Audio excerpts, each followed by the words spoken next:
Good evening, everyone. This is Joe Montaldo. Hope everyone's having a beautiful day today. I mean, it's gorgeous all across the United States for the most part.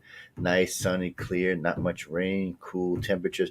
Great day for All Hallows Eve, especially down here in New Orleans, where people get weird and strange. For all my friends who'll be hanging out in the dungeon tonight, two thumbs up. I know what it's like to be in a dungeon on All Hallows Eve. It is fabulous. For all of our friends out on patios tonight, oh my God, y'all be careful. The place gets packed.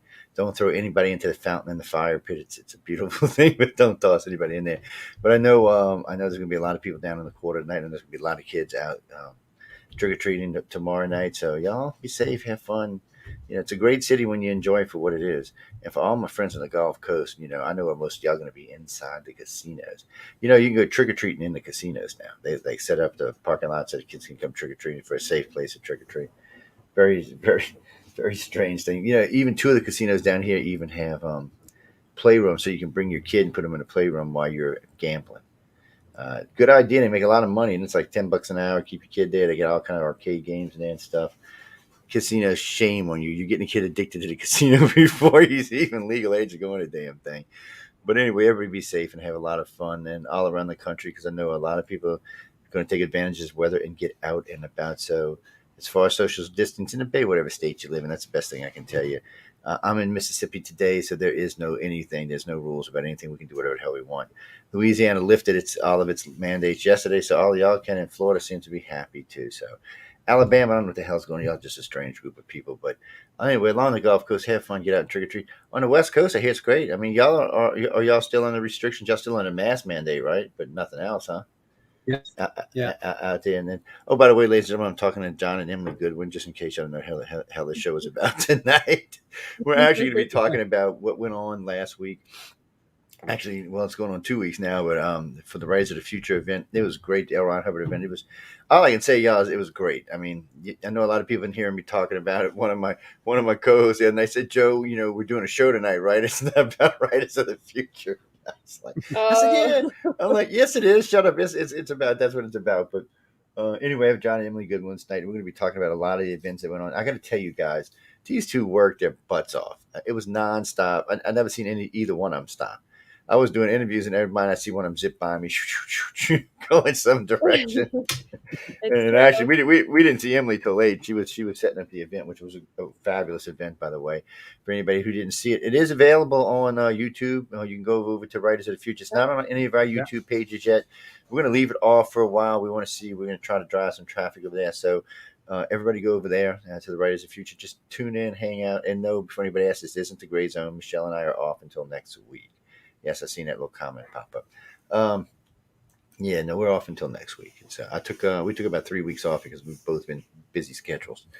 But this was a crazy event. So I mean, we'll start with Emily because I know she's the one who put the event together. I mean, no, wait, it's not fair to John, but Emily. So what the hell? Do you just like a month out say, okay, I'm ready. I got my energy together, and then as soon as they let you go, so you're like a tiger in a cage when they let your ass loose. It's nonstop till they put you back in a cage. Huh?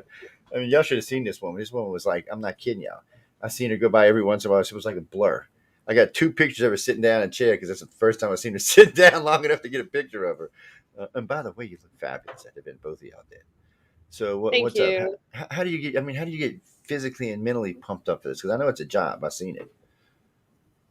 Yeah, well, first of all, it's our favorite time of the year. I mean, it's such a fabulous week. So it's a lot of work, but it's amazing because there's just so much energy with everybody there. We have all the winners and all the judges that fly in from all over the world.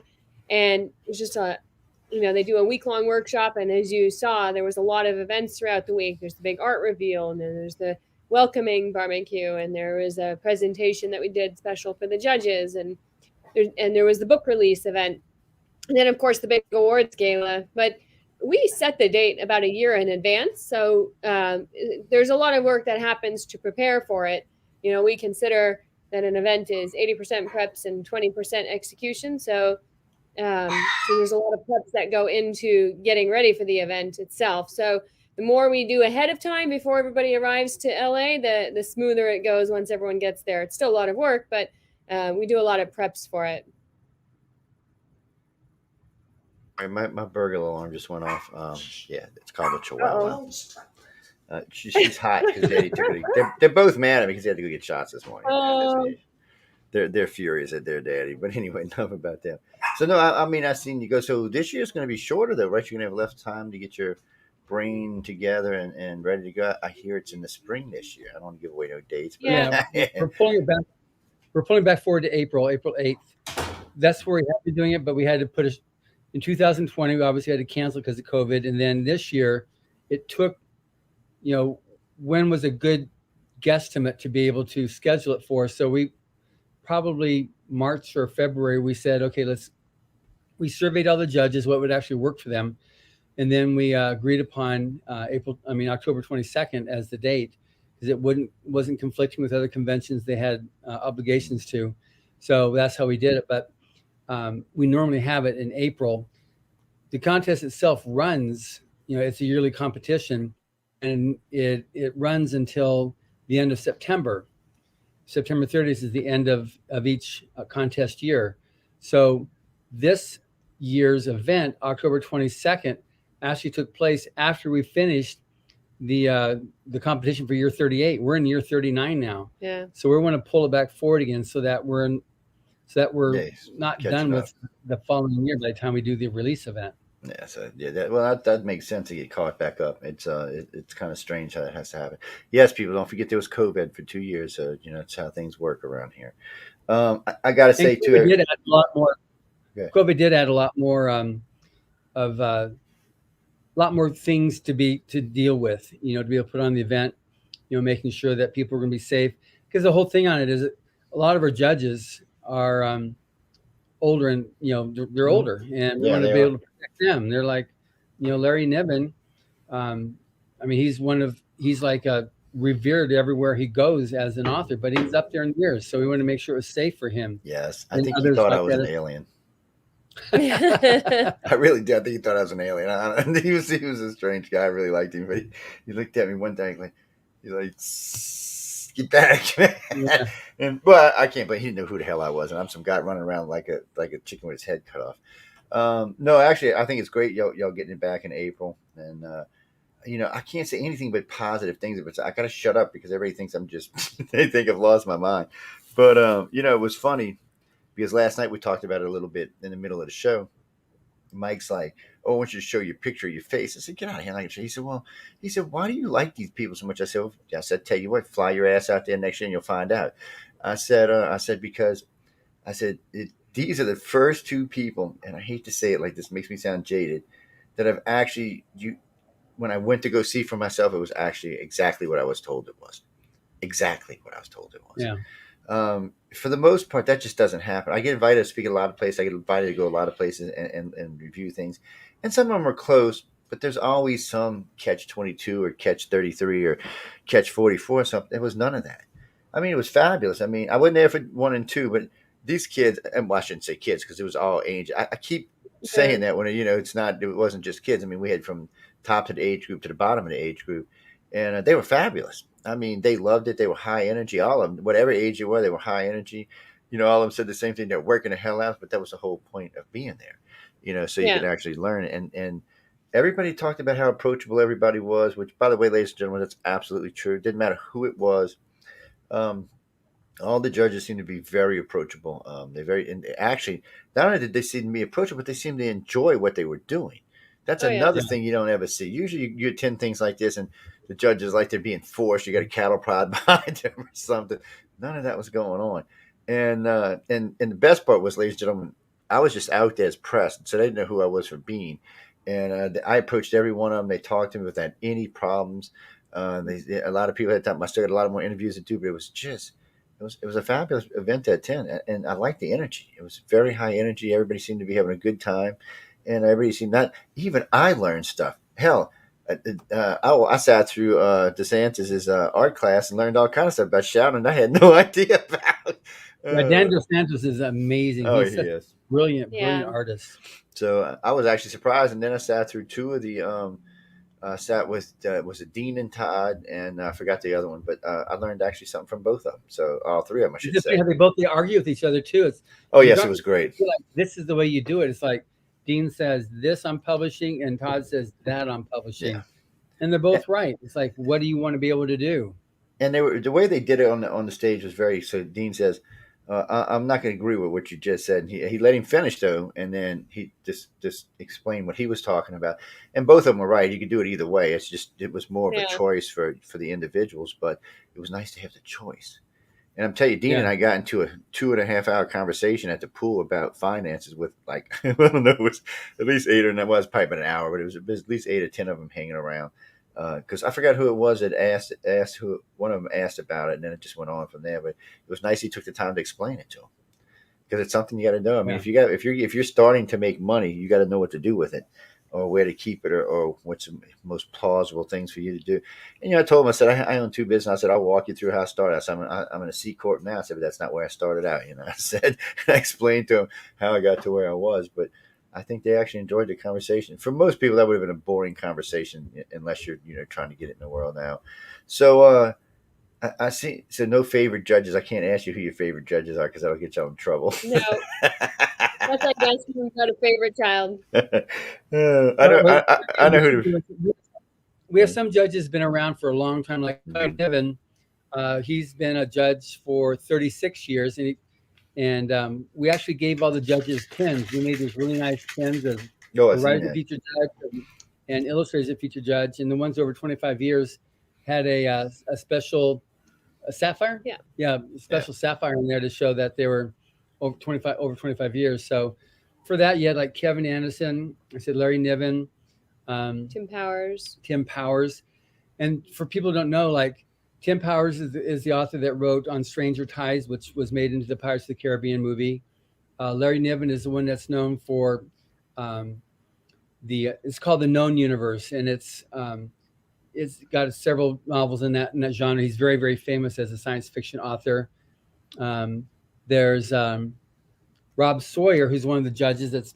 He's not 25 years, but he's like the dean of science fiction in Canada. He wrote this one book called Flash Forward, which ABC made in a TV series a few years ago. Orson Scott Card, right? He wasn't there, but he's been there quite several times, and he's the one that wrote Ender's Game. So we have all those types of judges that are there, and the reason why I like them all is because they lend their name, they give their support to help these aspiring writers, and so once a writer wins the contest, they're invited into the fold. They're part of the family, and the judges all consider it family. They absolutely consider writers the future family, and they love coming out for that because now after nearly 4 decades, winners of the contest, some have been, you heard from the stage, some of these people have been going it for like 15, 20, 25 times that they've been entering the contest for 1 or 2 decades.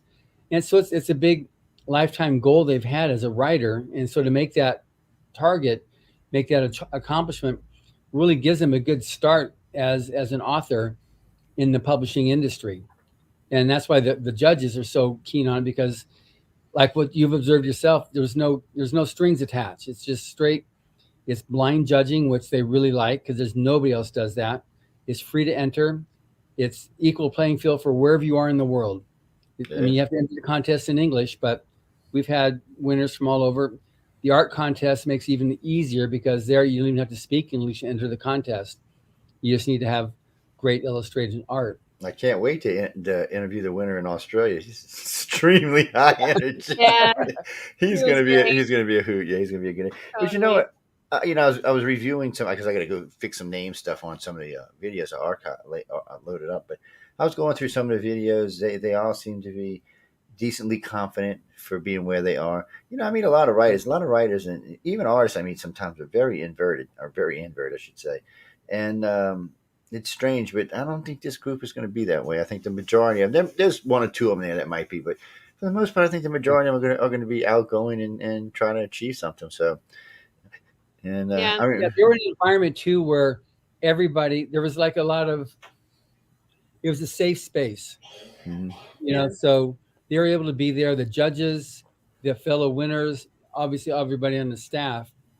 We just try to make a very safe space for them to come there to meet, because of also that we've been cooped up for 1.5 years, 2 years, so wanting to make it so it's a really good moment for them to be able to come in and to meet other writers, other artists, meet the judges. Some of these people are their heroes, so they're very intimidated to go up and see, like you might mention like, Kevin Anderson talking to him or Dean Wesley Smith, but these guys are multiple New York Times bestselling authors. So for an aspiring author, these are like deity.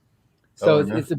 it's a bit of a deal for that icebreaker to get in there, and that's why we do that barbecue that you came to. That when you arrived that day, you came for the barbecue. That's why it's such an important event, because that's when the winners are able to meet the judges, and it's a definite ice-breaking experience that's needed. It definitely is. And it definitely works too, because I've seen several groups hanging around with judges. Yeah, Poor Echo. She's always got like a, a group following her around. Trail, Oh, trail yeah, yeah, following. it's funny as hell, but but she's a well liked judge, and at least three of the winners told me she's not easy on their butts, Yeah, and so that's a plus. I mean, she's still liked and she's tough. So that's a hard combination to get. So, but she seems to like what she does. So that was a good thing. We talked quite a bit, and her and I and Tom talked quite a bit because we were hanging out together a lot. But they're very interesting people. It is such a great thing for these youngins, or I shouldn't say youngins, but these winners to be able to go up and meet these judges, because you could see in a lot of their eyes they were kind of intimidated by some of them. And I forgot who I was talking to. One of the girls said, "God, I'm sorry." I said, "Just walk up and say hi." She said, "I said, come here, walk up with me." I said, "Hey, hello, I'm Joe." And I introduced her, and I just walked off. To go. oh, Well, I mean, because I have nothing to say in that conversation. So, but she was happy after that. And later on she called out when she's, "Oh, thank you for doing that." I said, nice. I said, "These people are here to talk to you," and I said, "They want to talk to y'all." I said, "They're looking for the next art illustrators and writers for the future." I said, "They're looking." I said, "They want to know who y'all are, man. I mean, they want to Yeah, be able to read your stuff, and I mean, they know what's going on here." I said, "Everybody starts at the bottom," and I said, "There's nobody here that didn't start at the bottom to get to where they are today." I right. said, right. I said, and I'm not going to say it's going to be easy. I said, sometimes, but I said, some of y'all might get lucky and it might be easy, but a lot of y'all, it's going to take a lot of work. And they seem to be there. I mean, I know they were pumped up for the event, but they seem to be there. They really want to do something. And there was a couple Yeah, I was taking with. There was 4 or 5 of them. I'm not going to mention the names on the X, not fair to everybody else, but and it was 4 or 5 that I was taking. Well, I predicted 2 of the winners. I didn't know the Australian guy because I hadn't seen, but I'm doing the interviews. I actually predicted 2 of the winners. So I just had a feeling. It's weird after I talk to somebody. Sometimes I can see where they are. And what was funny to me is how many I'm saying, "You made me a nervous wreck," until I sat down. I'm like, "Really?" I said, "I made you nervous." I said, "I can see you nervous with some of these judges." And I said, "I'm just pressed, but you should never be nervous with me." I said, and then I told him, and Leah got me. She pulled it. I said, when an author, I said, when you, I said, an author said, I said, when a host tells you they read your book, ask them a question about your book. So later on, she asked me. I said, "Oh yeah, I seen it." The guy was, I was lying, and later on, she asked me. I said, "You see, I see that puts the host on his back foot. That gives you more control of the interview." And there was a couple of them I got in kind of deep with stuff like, the DC world, the Marvel world, how you going to form your characters in a new world today, because it involves more than it used to be in the old days. I mean, there's more character development. There's more ways you can take a character these days, and they seem to handle the conversation. What impressed me is they stood up for themselves, because yeah, Yeah, I never put my real views up, but I always will say whatever. I'll always take an opposing view to get somebody to talk, and they stood up for themselves, and I was impressed by that, because if you can stand up in the press and hold your own, you're going to do okay in this, because press is going to be half of anything you do. I mean, you can write a great book, but if you're not out there publishing or talking to people about it, eventually it's just going to go, because that's it. people want to see you. They want to know who you are. I hate to say it this way, they want to touch you, but touch you meaning touching your book, ladies and gentlemen, before anybody starts writing to me. I wasn't quite impressed with the whole event. And, I was talking with a friend of mine yesterday, because we were talking about books for New Orleans. And I said, "Man," I said, "y'all should." I said, "Look, the event's online. You should go check it out and watch it." I said, "And see these people who they had up there." I said, "These are the writers of the future, man." I said, "Pay attention to what's going on," because a friend of mine is friends with the guy who's bringing his gaming group down here. And that's why I brought that up to when I was talking. I said, "Look, guys," I said, story writers and illustrators are still needed for gaming. There's big money in that. So the guy who wrote World of Warcraft is bringing his gaming company down here. He's hiring 75 people at 100 to 200,000 a person. It's not a bad place to start if you're an artist or a story writer. It's good money for anybody, and yeah, he likes hiring young people who are going to stay with his company a long time. So it's good for a lot of young. But right now there's 6 gaming companies in New Orleans. in the Silicon Bayou now. So they're looking for people to come in who's going to write stories, have imaginative ideas, do good illustrations, so that the programs can sit there and put it all into code. So it's interesting, and you know, a lot of the artists I was talking to were into digital art, so that's right up their alley for something like that. That's excellent money for somebody like that. But you know what? Most of them told me they wanted to be freelance, and four of them told me they wanted to be children's authors. Now, out of those three, Interesting. yeah, out of the four, three actually were illustrators who told me that. Only one, I think it was Barbara, who said she might like to do kids' books from time to time. But oh wait, no, I might be Yeah. getting back. But anyway, it was three illustrators and one author who told me they wanted to do kids' books, and I was just kind of a little bit taken back because you know, writing a kids' book, I'm sure it's easy, but it's more complicated because you got to be way more strict on how you're writing stuff. You know, these Yeah, for days sure. you even put an M for anything in these days, and you're going to be all kind of trouble. But it kind of Yeah. caught me off guard. But you know, I think they were all girls actually. Yeah, I think they were. I don't think any of the guys said that, so that's weird too. I didn't realize that till just now, but I had a great time interviewing them. One thing you'll notice in all the interviews that are posted, I think there's 17 or 18 posted right now. Everybody's smiling. Everybody's got a smile on their face from ear to ear. And when I ask them about Galaxy Press or Author Service or just in general how you've been treated here, everybody said the same thing. Oh my God, they are great. And several said, I know I've been driving people like Joni crazy and other people crazy asking for this. And I said, well, she seems to be pretty even. She said, oh, Joe, I can be a pain in the ass. I said, well, you know, you're here, you're a little nervous, you know, you got to ask a lot of questions, I'm sure. And so, but they were most appreciative.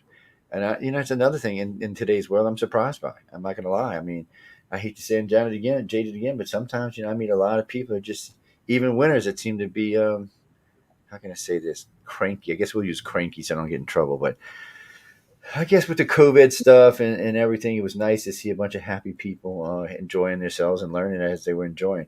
And everybody I asked, have you learned anything while they were here? And they were like, oh my God, yes. That was pretty much the Well, Yeah. that's answer. good. That's the point. We hope that And they're learning something while they're there. I mean, that's why we bring them out. They're getting a whole week-long workshop from people that have actually made it in the field and that know what they're doing because they're either on the writer's side, they're best-selling authors. On the illustrator side, they're making a living with their art and illustration. And that's how, when L. Ron Hubbard originally started the contest, it was a pay it forward. It was to, give that helping hand. Like it's to take an amateur and put them in a position where they can become a professional, and to make it a level playing field because these people, they're from all over the place. They come from some little town somewhere, and some come from big towns, some come from little towns, but they may not, it's somewhere where they get a chance for their voice to be heard. One well, thing how was fun many? what you met is Yeah. you met a couple of the winners. N. Lee, the grand prize winner for the illustrator contest. You want to hand me the book there? The I mean, what we've got here is with this competition, we've got illustrators from all over the world, and he was in the other book, volume 36. Yeah, he was from He's Vietnam. from Vietnam, and we had another winner from Turkey who's now going to school at USC. So she's actually over in the United States now from Turkey, so she was able to attend. But we also had a winner from From the UK. yeah, from UK. We Which had I had another like winner from 5 countries, two 6 countries, I think. Iran. Yeah, and from the South Africa, Yeah, Iran, India. Portugal. Yeah, Oh India yeah, and yeah. Iran Can't forget twice. Australia. Yeah, y'all. Yeah, Definitely. Australia for sure. Grand prize winner from Australia. So we have So winners from all over the world that are able to come there. But you'll see, this isn't all the different. This is the book that just released, and it's the L100 Presents Writers of the Future. This is volume 37, and it's just hitting bookstores now. So definitely urging people to get this. I'm the publisher, so this is a big thing. We do a lot of things, but we want to make sure that these winners have a national bestseller. This is trippy looking at this thing because I've got green screen behind it. don't know. So it looks. We'll show you what's the Writers of the Future Lounge. Well, looks guys, like. it's the banner for this show tonight, so y'all see it as the banner. So, Yeah. and it's up, and it's also up on different places y'all can find it. And I will be giving some of these Anyway, books the book away is in now in Christmas. Books A Million. Yeah, so That's right. Books a Million, Barnes and Noble up in Canada. It's in Indigo, as well as independents all over the place. It's also arriving shortly into South Africa, into Australia, into UK. The books are shipping, so they'll be there, in a bit. But they're right now in the United States and Canada to be able to get. Yes. And anyway, so we're definitely want to get people to know about this, that they can actually get it. And we also, Joe, just so you know, is next week on the 10th and the 11th, we're doing. Emily's right now working with Jason on a 30-minute edit of the release event. Some highlights from the event itself. And so we're going to have that. No, Event. Yes. Yes, send it So over. we'll be doing that as well. Yeah, sure. We'll send it over. Yeah, because Anyway, right so now, this is what we're excited about here. Again, ladies and gentlemen, go to writersofthefuture.com on YouTube if you want to watch the event. That's where it's at. Yeah. Chris, eventually we will put it on our sites, but not right now. It's gonna be a couple of months before we do. I'm just trying to drive traffic over there. Like us, we're all trying to build sites so people know where everybody's at, so you know where this event is next year and how to look for it. Because by the way, ladies and gentlemen, there are previous events you can watch. I actually watched 17 and 19 the other day. So y'all can go check them out. But you're looking for 2021 to this year. That's the one we're talking about tonight. So be sure to go over there and check it out. I know we were plugging it the last night and a couple of nights. So just go by, check it out, watch it. You get to see my face is actually in there. Oh, yeah, people. My face is actually in there. Yep, I He's saw got you. some good screen time there. That's how you get your face on. You go outside and you aggravate the filming people ahead of time. See, I was filming them all day. That's revenge, is what that is. But no, it was great. And I got the pictures too, by the way, y'all sent last night. I got them. I pulled them off my computer this morning, or actually this afternoon. But yes, people, I will be posting them too. I got a lot of pictures I haven't had a chance to upload too. But when I do, all of their people got to review them. And when we're done, we'll put all those up as well.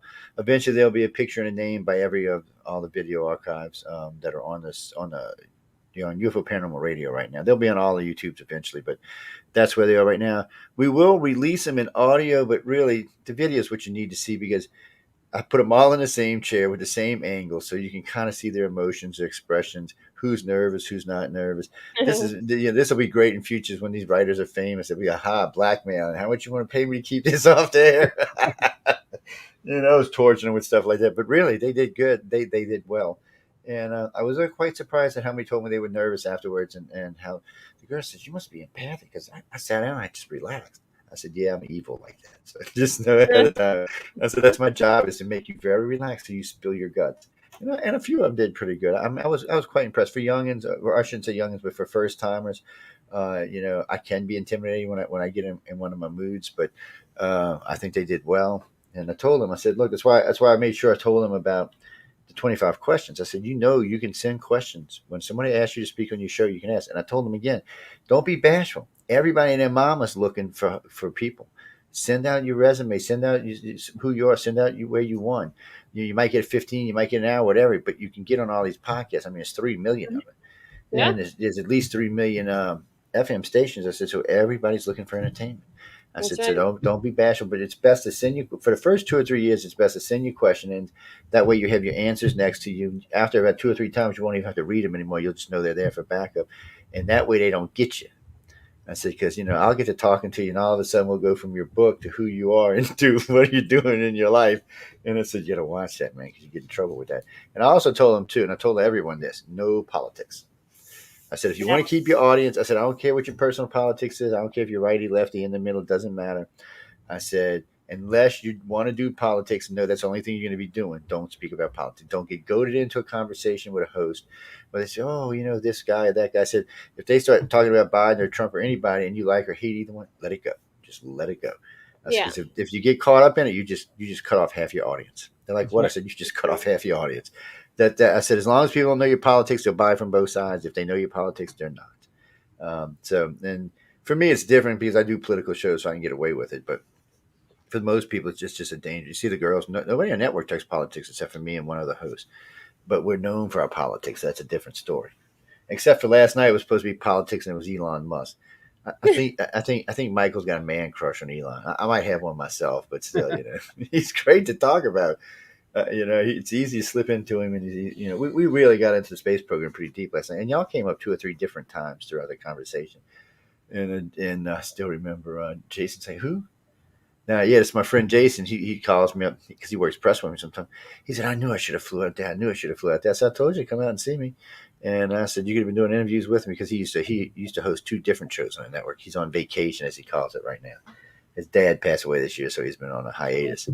And well, he was just unlucky. He lost his mom, and then, like, I don't know, 6 months later, he lost his dad. It was just I don't know. they were both elderly, so it's one of those things that happens. But enough about that. So, by the way, I noticed the big trophy was Among Us. I was thinking, It was huge. when I seen Aaron up there, I was like, how the hell is he going to get this in his trophy? I mean, is it in his suitcase? Well, I'm we like, sent them all off with we bought them luggage for their trophies and books and promo and stuff that we gave them. That's what we'll actually buy luggage for all the winners to put the promo in their award in, and we give them $50 to pay for the extra baggage fee. yeah. But then the grand prize winners got a bigger piece of luggage. So Oh, yeah. That's a big trophy. That's a big trophy. We're going to I show you saw- all in a little while what we're I talking saw about. on We'll go there, there. that's what it looks like. so there's It's just so weird. this is weird. It's So weird. behind my magic tie, there's what the Oh, shit. trophy. This one here is the Okay. grand prize trophy, and then this is the first place trophy. Yeah. You know I'm going to be hearing about this magic tie for years to come, right? Whoa. They were great trophies, people. All the Yeah. trophies were great. I saw on social media a couple of the winners were posting that TSA was checking their bags because that trophy, it's plexiglass, it's huge, and They're like, "What is this? A bomb?" they wanted it's pointy and big, so they were wondering what it was. Yeah, they're funny at TSA. They're a little strange over there. It's anytime I have one of my guns with me, it's always it used to not be a big headache. Usually I just walk in and check in, but now if I carry one of my guns with me, it's always a big pain in the butt. And I did find a fellow gun enthusiast while I was there. I can't remember his name. Big guy, monster looking guy. Where's he from? Utah, I think is where he was from. Chris Othorpe? Bald headed, yeah, like me. Chris. Yeah. We had some interesting conversations, and I didn't get to interview him, so I told him I'd catch up with him. But everybody I got to talk to almost all the winners. I think I missed two. So I didn't get them all interviewed, but I got to talk to all of them. And they sound like a promising group. And I told them all. I was laughing. I said, look, I'm going to say when y'all go famous, hey, remember me? That was your first interview. Give me an interview. Give me an interview. But I wish them all the best because it was really a good thing. And Yeah. y'all really do a good thing. I mean, this gives these people confidence. I mean, what we had, the youngest was 17. What was oldest, like 50 something? 67. 67. So, I mean, even he's gaining confidence. I mean, this is a thing. Y'all didn't see these people, guys. These guys were just teaming with confidence. This is the way you want to send somebody home after an award ceremony, so that they go back and want to get involved in whatever it is they're doing. Yeah. I heard several of them. I talked to several of them who already told me they were either working on books or had ideas for novels. And all the illustrators I talked to told me they have several projects they want to be working on. So I'm looking forward to see. And I told them, I said, when y'all get new stuff, write to me. After we bring them on, I said, when you get new stuff, just write to me. I said, if I can't put you on this, always. I said, I got 40 live hosts and 60 syndicate. I'm sure we can find somewhere for you to appear. And so, because I want to give them a venue. I said, well, you're not going to charge us? I said, no, I'm not going to charge. I said, I love John and Emily. So, y'all can come on out. And anytime you need to, just let me know. And I'll give y'all some airtime. And because I told them all, I'm going to bring them all back on for at least an hour, maybe two. For the ones who can handle two, they'll get two. The ones who can handle an hour, get an hour. But Yeah. And I told all the illustrators the same thing. Send me your artwork over, and we'll put it on the thing, and you can go through and explain each piece. How you came to it, how it worked out, what was it done with. Since there's so many mediums for painting or for illustrating to these days, so I'm like, and y'all can just walk through the process and explain. I said, and that way, and I said, remember, it'll always be in a place. If you need to download it, I'll send it to you, and you can use it. Send it to somebody. If somebody asks you for a portfolio and you don't want to send them a bunch of paper, you don't have it on your computer, you can just say, here, go use this link, and you can see all my work right there and how I got to it. So it's just another way for them to show off their work. So here, show it off. Authors, I was like, well, we can't be giving your stuff away. I said, oh, you can come on and give me the middle of the book. They were cracking up when I talked. I said, don't tell me about the beginning of your book, and surely don't tell me about the end of your book. I said, go in the damn middle. I said, find a nice teaser, maybe two teasers if it's a not long novel, but just talk about them. I said, that'll get people to come read the book or listen to the book. And I said, "You're not giving anything away." Because if you tell me the start of the book, I can usually figure out the end of the book. I said, Uh, and I said, if you get too close to the end, of course, everybody's going to figure it out. And I said, don't take this the wrong way to all of the famous authors around here, but I've seen a couple of y'all do this over the years. So I'm like, oh, I had one guy, he came on, he was just going on. I said, dude, stop it. Nobody's going to buy a book. I said, you're like one of them trailers we see on YouTube that we don't want to go see the movie afterwards. I said, stop it. Yeah, so I wanted them to understand. And they absorbed, I know there's a lot they're going to have to probably go back over, but they absorbed a lot of stuff while they were there. Well, it's Everybody like did. it's referred to as like you open your mouth wide and stick a fire hose in there, and that's Oh, like the yeah. beginning, Yeah. for a week. A lot of Christopher, information. actually, no, I know I've been doing John and Emily for a while. I just met the people at Author Services. While no, they're fabulous. Everybody over there is fabulous. I didn't meet anybody that wasn't fabulous. I know, I know. It's hard to believe. I know. There's always, and I was being a pain in the ass, and still, I didn't meet anybody that wasn't. Oh yeah, I was being a pain. Yeah, everybody was fabulous.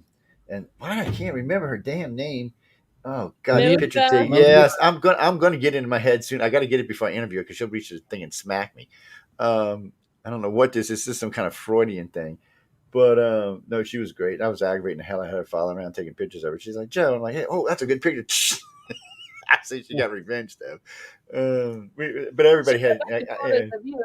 yeah, that's what I'm saying. She got a few of me, so she got revenge. But I was having, because when we were at the red carpet, I was teasing the press. I said, the press taking pictures of the press, taking pictures of the press, taking pictures of the people. They were like, wait, what? I said, yeah, that's what's going on at the moment. Because we were all taking pictures of each other. And I found it nice that all the press was dressed in black. I don't know why. I just like that for some reason. It's pretty common. Yeah, just Yeah. Yeah, it does seem like it was, and everybody seemed very comfortable. And before anybody asked, they did take precautions for COVID. Oh yes, people. They took your temperature, looked at your card. Oh yes, and it's one of those things. Um, Everybody tried to restrain distances. I noticed when we were in the different meetings or the different classes, everybody was spread out a little bit. It was kind of nice. I wasn't worried about it, guys. I've had COVID and I got the shot. It's not something I was personally worried about, but um, it is nice to see people, respecting other people's privacy. And I told everybody I did interviews with, I said, if you feel better with the mask on, keep it on.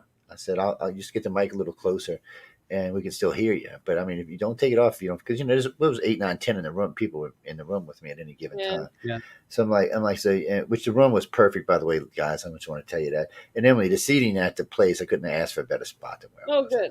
And I enjoyed it. And I got to hang out with the judges and drive them crazy. And, I got to flirt with Joni. I said, "Ooh, come here with your little black dress, baby. Come sit down by dad." One time I got her good because she turned a little red. I was like, I knew I could embarrass you. Come over here, come over. She's like, "You're a dog," and yeah, I know, y'all, none of y'all know who I'm talking about, but eventually you will because I'm going to interview them all and we'll get a picture up with them. But they're all hardworking. They're all busting their whats while they're there. I never seen anybody slacking in any shape, form, or version. And don't stand still because Sarah will put you to work. By the way. She said, Joe, what are you doing? Nothing. Come here. I said, can you hand out these books? I said, sure, I'll hand them out. Then she had me go and open them to pages. I was like, Dad. Then she grabs time. I said, well, you can't sit still around this place. This girl going to put you to work. And by the way, Sarah's also fabulous people. She was great to talk with. And I got a couple of pictures. I know she wants me to toss, but we'll have to keep them for prosperity in the future. But I didn't meet anybody who wasn't. Everybody was just great. Everybody seemed to be working their asses off, excuse my language, and nonstop. And they were dealing. And when somebody was asked a question about anything, they handled it. I was surprised how smoothly and I'm sure for y'all it's different. I know behind the scenes there's always just that other thing to aggravate you, but and on the outside it looked like a well-oiled machine. Looked like everybody knew exactly what the hell they were doing, and it looked like not. The most important part to me was not any of that. It was the fact that they seemed to enjoy it. That was a whole sense I got out of this. Even Emily, I know she was tired by the time we seen her. I know she was enjoying what she was doing, and it's Yeah. hard to find that. It's just hard to find that. It's I wish more places would be like that. I wish more conferences I speak at would be like that. Matter of fact, I'm going to be aggravating people for the next 2 years, saying y'all need to take after the good ones, people. Y'all can get your shit together. And I said, I done seen perfection now. Y'all better get y'all stuff together. But it was See, one thing great. that happened too this year, which was different because of COVID, we normally have all of our staff participating in the event. They're all there wearing doing different hats. We couldn't do that. So there Yeah, were somebody had eight to of run the us. company.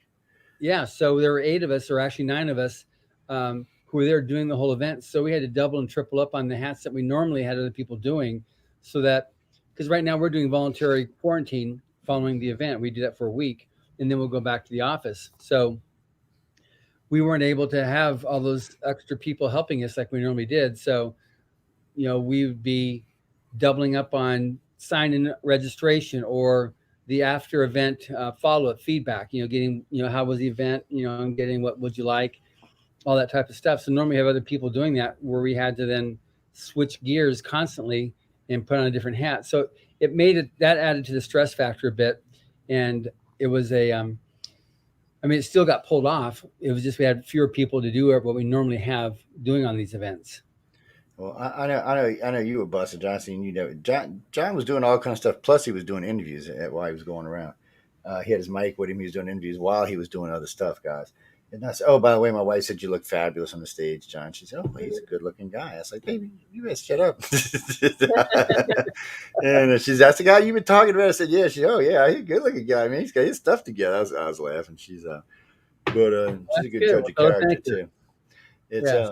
but I mean, just the whole thing was just great. And again, ladies and gentlemen, and I've said this, I know I've said this numerous times in numerous shows with the good ones, but go take the course. Actually, after watching all this stuff, I might go take the course again because I actually understand more. Yeah, people, I actually learn stuff. Believe it or not, I was there as press. I actually learned stuff, both from the authors and from the illustrators. I got to Okay. talk with Tom and Santos a lot, and they explained a lot of stuff I just did not understand, which I do now, which is strange. And I'm thinking, I'm watching these authors and these little youngins. I'm thinking, gee, well, they can do it. Why the hell can't I? I was like, I was kind of jealous, man. I was like, Yeah. yeah, it was great. But they do have the free course on writersfutures.com. You can go over there and take it. Um, and I met some of the people, and I was talking to a couple of people about the videos on there, and that helps out. I said they got all kind of material on this site, people that you can go through. And I was talking to Wolf about the blog and things like that. I put him on a Yeah. hot seat about the blog, and I said, "Man, do you really watch these crazy people that come up?" And he said, "You damn right I do." And but he was fun to listen to. And I seen he was working the whole time. He was gathering material while he was there, staying busy, and Yeah. nobody I seen there wasn't busy. Um, really, I'm sure everybody when they finally got to go to bed at night, they were probably just passing out. It's Yeah. I know the winners were because they were telling me like, God, we were up till 3, 4 in the morning. I remember when y'all gave them that assignment to write that 24-hour story, and they were swapping out and reading each other's stories. They were going crazy. I was laughing. They said, Oh, "We're yeah. never going to get this done." Well, yeah, I said, "Well, I got faith y'all going to all get it done." And, well, it's not going to be very good. I said, "Hey, how do you know until you do it?" And they're like, "Well, I guess you're right." And then it was great to listen to. I didn't record any of that, by the way, but Well, they um, did. yeah, they did it. That's a and but it was so funny listening to them. It was just hilarious. See, that was a nice part for me because I'm not part of the judges. I'm not part of y'all, so I could walk around freely. Nobody had to be worried about what No they were saying pressure. around. Yeah, there was no pressure around me, and like I told them, I said the whole event. I said if I'm going to record you, you're going to know it ahead of time. I will tell you when we're live and when we're not. I said but when we're doing this stuff like this, I'm just chit chatting, just getting a feel about who y'all are, and when I want to interview you and stuff like that. So that was really really nice. The only thing Tom and I had a gripe about is you couldn't get a drink after 12. So that was our only Yeah, real with gripe. COVID, a lot of they have all these rules in LA. Mm, So they probably do. next year when you come, it'll be a bit different. But it was a nice hotel. It was the Roosevelt Hotel, which was the original Oh, it's site a great hotel.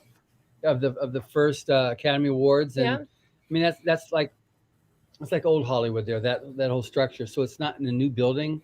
It's been renovated a few times, but that's definitely old Hollywood. No, it was very comfortable there. I found the staff at the hotel to be very nice and really on the ball for the most part. And I had no gripes about them. I had a great time. The maid was nice. She would knock on my door in the morning, so that was nice. And then when I'd leave, she'd come do the room, which was nice because most hotels I stay at like 9 o'clock at night. I'm like, look, do you really want to get shot? Don't knock on my door when I've been up all night. I mean, come on, what's wrong with you people? And but no, I mean the hotel room was great. And it was actually the way that room was designed was perfect for doing. But it had nice acoustics in it. It worked really well, and it was funny because I took the lamp apart and put the mic in the lamp, so because I could get it up there. so they could get it. And I took one of the other lambs apart. So we had lots of lamb. Sure, the maids were looking like, what the hell's going That's why on they here? knocked on your door at 9 a.m.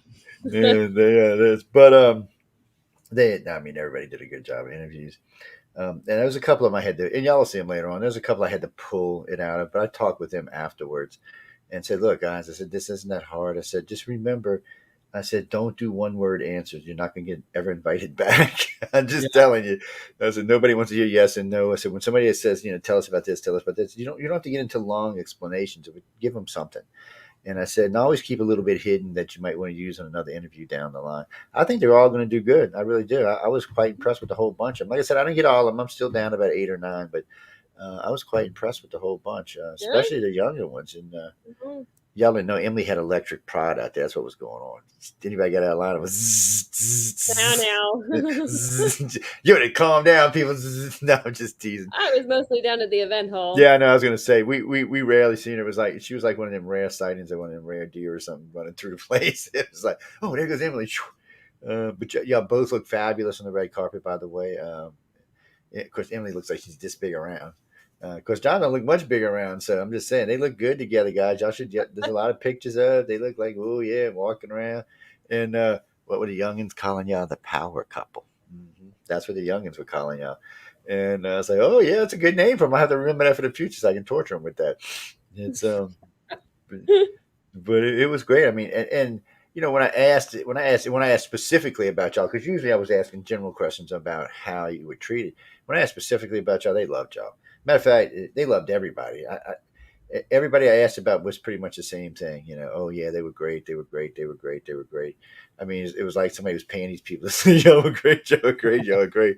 But ladies and gentlemen, they weren't. I mean, these people. And the best part about these winners was these guys were actually torturing the winners, and they still thought they were great. Oh yeah, oh yeah. When I mean torture, I'm talking about classes and stuff and lectures and stuff. We cut their classes off sometimes at 6 o'clock. They were done for the night, but then there's this what they call bar con, which is where they in the night they go to the bar, drinking or not drinking. They go eat and whatever, but that's where the judges go specifically to hang out so that they can further have like one-on-one and talk to the judges and get some little pearls of wisdom outside of the actual class, just on specific things that they want to know.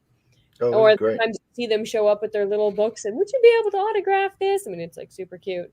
But well, I know one night I caught them all by the side of the pool. Everybody was just sitting down. I think the whole group was down there. Yeah. There's 4 or 5 judges, and it looked like pretty much all the winners were there. Yeah, there was just a little conversation moving around. It was like little pieces of conversation in different groups. It was kind of interesting to listen to. And then I caught a couple. A couple of times we caught them like at the barbecue. We around tables. There were just people talking. And then a couple of times we caught them up by the bar, and every now or we just catch a little pocket of people, 4 or 5, just hanging out talking. And I'm rude. I just came and sat down and started talking to them. And how I am, I'm like, hey, how y'all doing? Y'all been having a good time? What's going on? They're like, whoa, the Inquisitor has arrived. Oh no! But that's the BarCon. See, that's that's not us ordering them around. We let them off, and they stay for like 8 hours. Don't sleep. But they kind of it's their one shot. They're there for 1 week, and they make the most out of it. With and everybody was judges and making new friends and networking. And we had publishers there and editors, and so there was a lot of people to speak to make connections and stuff, and artists who can get with writers to do book covers. And there's just a lot of networking that happens there. There is, and nobody wanted, really and truly, none of them really wanted to sleep. They wanted to keep talking to everybody. Yeah. I mean, it was really nice to see. They were just networking everywhere they can. A lot of the authors were talking with the different illustrators, and they were going back and forth. Of course, they were all talking to each other. There's lots and lots of different conversations.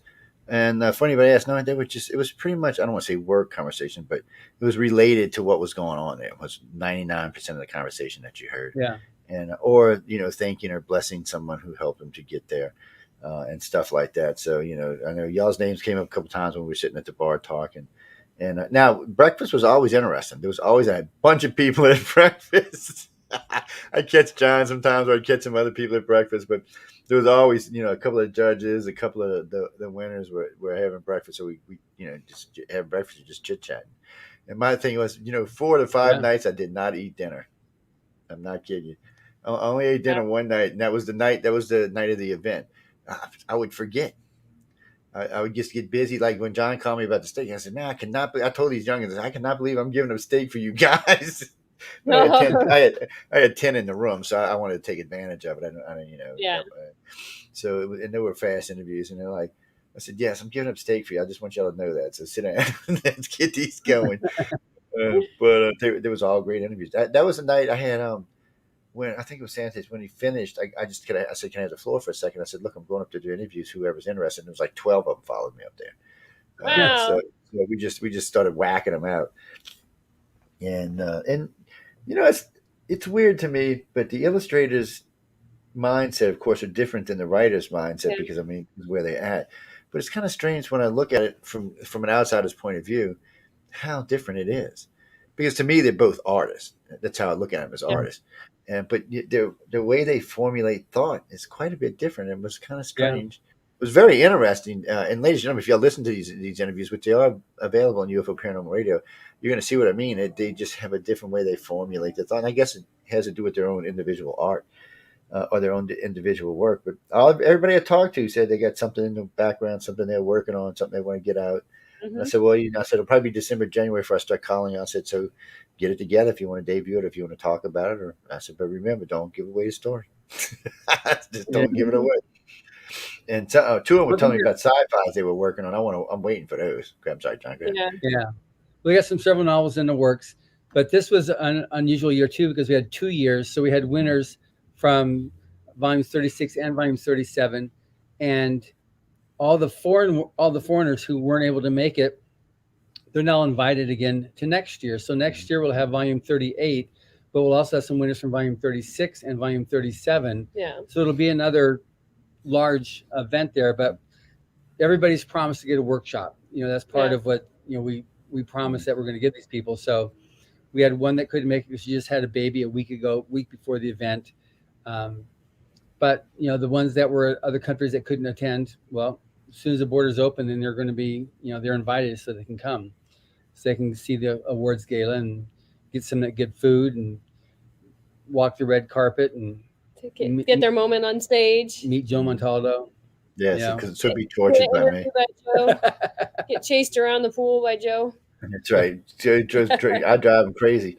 I had a great time. I mean, and they were all willing to do interviews, but there was times I didn't want to interfere. There was times I could have grabbed them, but the other things were going on. I'm like, well, no, I'd rather them experience that. I can catch them anytime. If I can't get them today, I can always get their information on John, get them later. So, Yeah. but there were times, I could have grabbed 8 or 9. I'm like, nah, I just don't want to do that. And then a few of them doing Dune, we did some interviews doing Dune, which I was kind of like, damn, I wanted to see Dune. And they're like, why? I said, because I told the writer I was going to torture him if I didn't like it when John introduced me to him. I was like, but I finally, when I seen it when I finally got home, but I got a 70-inch TV in my bedroom with surround sound, so it looked pretty good. Oh, nice. Yes, ladies and gentlemen, I got to meet one of the writers of Dune, and he was very nice guy. And when I told him it was a remake, he said, no, I'm writing the movie correctly. He corrected me instantly. And I said, okay, well, I said, I'll be sure when I say that on the air that's how you said it. But he was a nice guy too. Everybody was just, even the people I met at the event were really nice people. I met quite a few people on the floor that didn't know who the hell they were, but they were nice and came up and talked to me and everything, which was really nice. And then John introduced me to quite a few. And by the way, ladies and gentlemen, John and Emily made sure the whole time I was there I was well taken care of. Every now and then somebody check in on me, see what I was doing, what's up here, where you at, what's going on, you need anything. They were the consummate hosts. That's all I can say. And let me tell you what, they were both busy as crap. The fact that they even took time to check in on me was nice. I said, because I know Emily was nonstop. It was like, phew. So was John. You'd see one. They, like I said, they were just like an extinct animal running loose. And then you get a glimpse of them going by. Well, it was good to. This is our first time meeting you in person, so we Yes, wanted to and I had a spend great some time. And yeah. And everybody at Arthur Services were fabulous. They were just a fabulous group over there. I couldn't because I'm thinking, who the hell's Arthur Services? I'm serious. When they're talking about it, who the hell is this? I said, wait a minute, there's somebody I didn't meet here. There's something missing in this whole thing. And then afterwards, I got to go on the tour, which was great. By the way, I love those offices over there. I was jealous. I was telling Johnny, he said, you need to let me have an office here. I can fly out and use it from time to time. I said, but I loved the tour. The place is great. And we were talking about different things. I mean, there's a lot of material in there to look at. A lot. Yeah, Yeah. there is. And of course, both of them Yeah. giving me a tour were great. So, and it's just there was a lot of good stuff there, and I like the oh hell, it went out of my brain now. Old age is kicking my butt. The time capsules. I went Oh there was yeah. five of them. Yeah, so yes, Yeah. people they have time capsules there. I said, damn, I wonder what's in these things. So those were interesting. But the whole place, and by the way, it's beautifully done. Whoever did the work there was a good contractor. They did a fabulous job. Yes, people, I can't help it. I'm a contract at heart when I walked. It doesn't. This drives my wife crazy, by the way. We can be in the most high dollar place in the world. And I'm looking around saying, them guys didn't know what they were doing. Oh, their crown could have been better. It's like, shut up Yeah. and eat dinner. God help you if I go to a bad place. Lord have mercy. But no, the Roosevelt was great. The staff was great. I mean, everybody was really nice. I didn't have any problems with anybody there. And one night Tom and I were coming out of we got something to eat. I think we got a drink and got something to eat. This poor girl is beating on the door, the front door. I'm like, I said, it won't unlock. You got to go around. And the security guard said, you got to go around. She must have been drunk off the plane. She could not figure out go around. That was hilarious. But other than that, it was great. It was great. And y'all know I rented the Maserati for what was it, 4 hours. I had to borrow Oh, it. did you? You did Oh, yeah, that? yes, I did. I Did you grabbed drive it. down the beach with it? Yeah, real fast too. Well, real quick story. So I'm coming back. I was in the red one. I'm flying along because I'm used to living down here. And I hit this street, and all of a sudden it was roadblocks. I just kind of hit it and punched it and spun around and took off. I mean, I did a fishtail and took off the other way.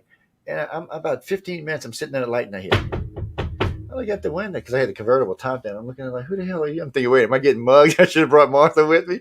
And the guy says, can you sign this? I said, what do you mean, can I sign this? I said, who the hell are you? He said, we're the guys filming down there. They want to add in the movie. I said, well, just don't show the license plate because I don't want the guy to know I rented it. I was doing fishtails in his Maserati. So he said, we're going to send you a check. You're going to get it. I said, really? I said, sure. You're sending me money. Yeah, feel free. Put it anywhere you want. That was hilariously funny because every now and in New Orleans you run into that. Something will be going on. You run through it, and all of a sudden they're like, "Oh, well, you're an extra now."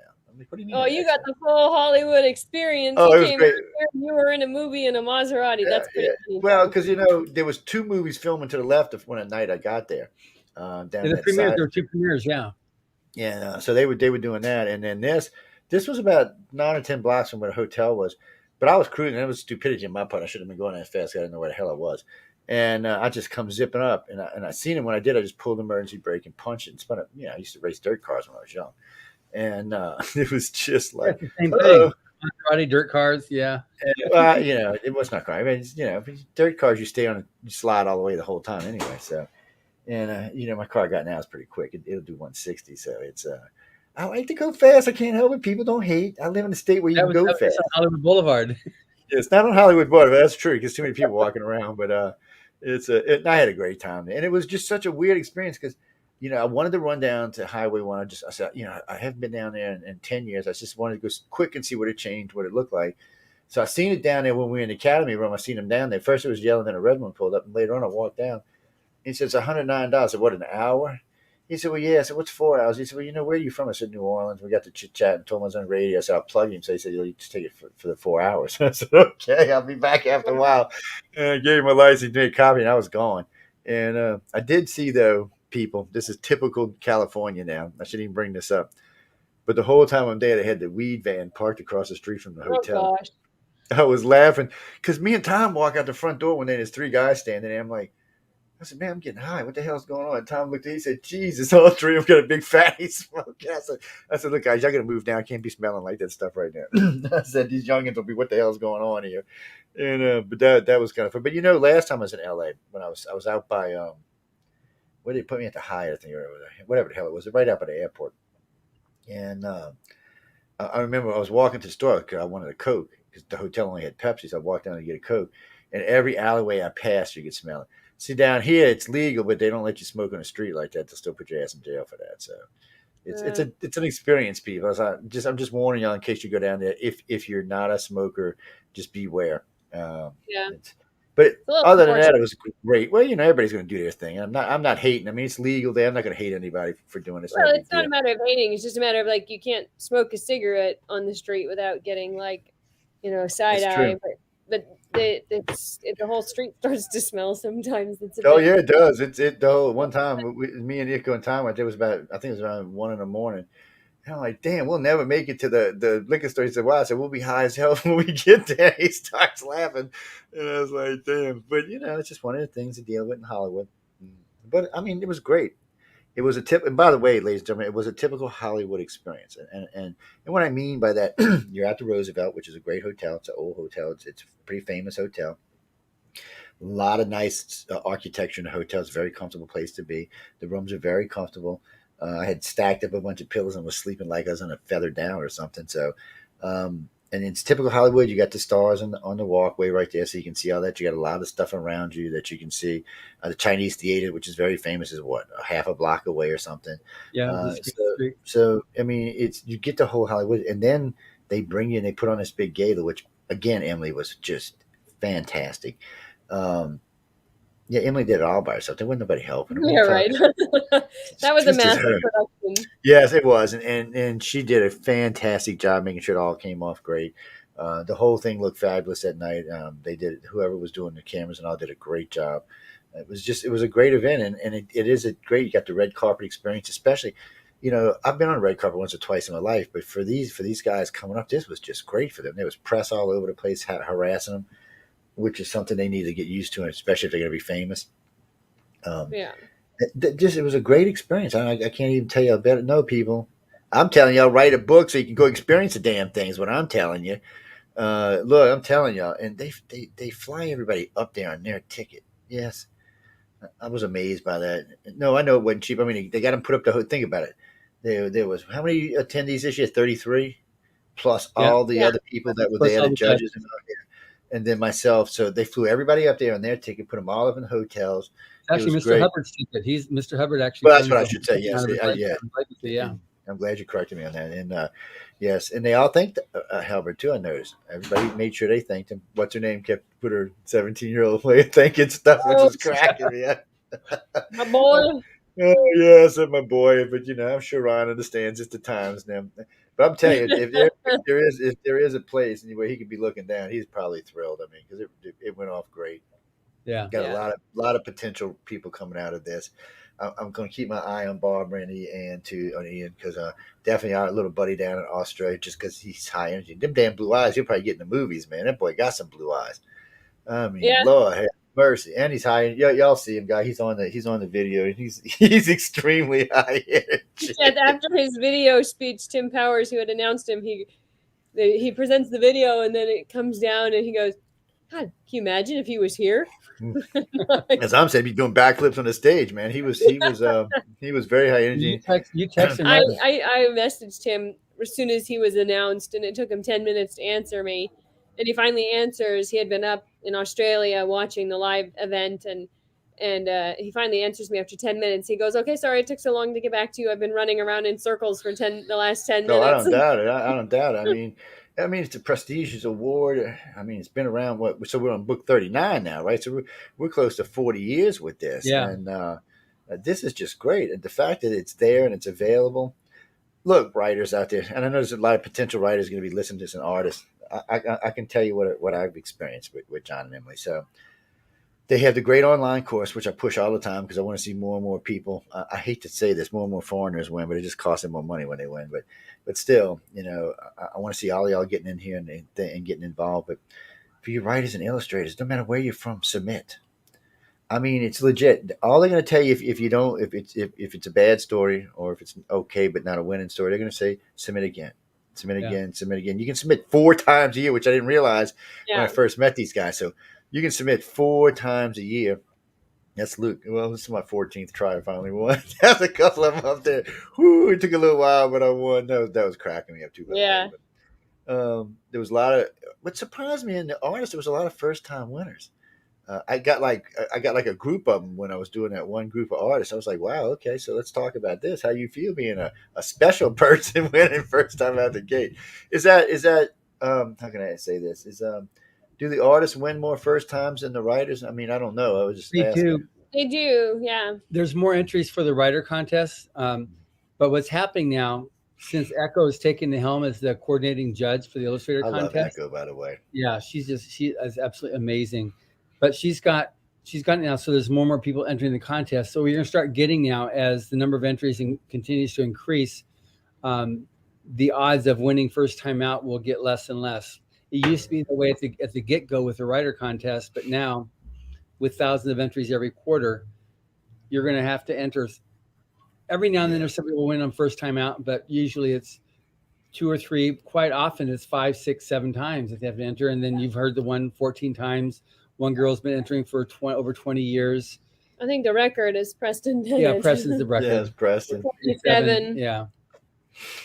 But even Kevin Anderson, one of our judges, entered, I think, 18 times, and then he pro'd out, meaning he sold professionally, so he was no longer qualified for the contest. Yeah. Yeah, well, that happens sometimes when you get some good books. Because we were talking about that, about different writing and stuff like that. I said, well, if you're a pro, you can't really submit. I said, so because a friend of mine asked, he said, well, you think? I said, no, dude, I said, you're making $300,000 a year selling books. They're not going to let you come in. He said, no. I said, but I said, there ain't no but to it. I said, don't waste their time. I said, well, I'm going to use a pen name. I said, don't waste it. I said, I will rat you out, buddy. I said, I'm telling you ahead of time. I said, don't do it. I said, you make a good living writing books, and you can come attend the event and network and stuff. But he does 4 books a year. Is what he does. He works. He's like Nick Redfern. He does 9 to 5, 5 days a week. That's how he writes. I said, well, how do you? I said, because I asked him in an interview. I said, well, how do you make your imagination? I said, my imagination doesn't work like that. I said, sometimes I'll be in the middle of something, boom, and I said, I couldn't do it 9 to 5. I said, I'd get writer's block and irritated and all kind of other stuff. He said, once you do it enough, it just becomes a habit. And he said, a lot of my books are based on research anyway. So I said, it's a little bit different. I said, okay, well, I was just curious. Because, Nick Redfern, who's a ufology, I should guess he's a paranormal writer, would be a better way of saying it. He's got tons of books. So he writes them 9 to 5. I just, because I asked a lot of the writers, could they do that? Most of them were like, no, I can kind of do it, but I'm more interested in writing like this or writing like that, or whenever the muse hits me is when I write. So I can understand that. I can understand that for the illustrators too. Whenever the muse, the better you mood you're in, probably the better the product you're going to put out. And then the video that was on the event video with Erwin Hubbard's voice. You're talking about that where creativity doesn't fit into a time slot. Yeah, and I agree with that. It doesn't. So I am surprised by the people who can do 9 to 5 on this kind of stuff. And I guess if you got an imagination you can turn on and off like that, it's a good thing. Mine doesn't work like that. Mine just, whenever it hits the mood, it's when I got to go put something down or mess with something or do a video or something like that or do an archive. It's just because I never know when it's going to hit me. As a matter of fact, I recorded a piece of an archive on the way back, flying back in, because right in the middle of the flight, I said, this is a good idea. I start recording. The guy next to me is looking at me like, this guy is crazy. But I just, if I forget, if I get an idea and I don't put it in my phone immediately, I'll forget about it. It'll go away. Yeah. The way to do it. It's too much stuff going through my head, so I always do it like that. So, your favorite time, other than the gala, your favorite time at the thing? I'm putting you all on the spot because I already know the gala is the favorite, so we're not going to go there. Okay, I'll tell you my other favorite moment of the week is the big art reveal. Mm-hmm. That's when each year, because you have 12 writer winners, 12 illustrator winners, the illustrators get hired to illustrate one of the stories in the book, and they don't. They haven't seen it yet. Like the writers haven't seen their art piece until they come to Hollywood, and we have this big reveal, and all the artwork's lined up in a room, and the illustrators are sort of like off to the side, and then the writers go in, and then they usually very quickly find the piece that goes with their story, and then you get like just all this emotion in the room, and some of them are hugging and crying, and all kinds of things happen, and they're so touched by what somebody created for their story, and that somebody else had this vision and created this imagery for it that tells the story. And it's something you heard them talking about it from the stage, even like wow, because it was great. So, I was amazed at how fast the writers knew what their what piece of artwork belonged to them. It's usually like that. They find it and they're usually extremely touched by what somebody had done with their story. Yeah, you were there. It was super nice. I was going to say I seen more tears there than I seen at the main event, which was surprising to me. And you could just tell. And it was funny because I was talking. I said, "How did you know?" oh, okay, when I seen it, I knew it was for me. It was for my book, and I was like, wow. I was like, that's pretty good. I mean, I'm looking at all this artwork, and I'm thinking, I don't know who the hell's book this belongs to.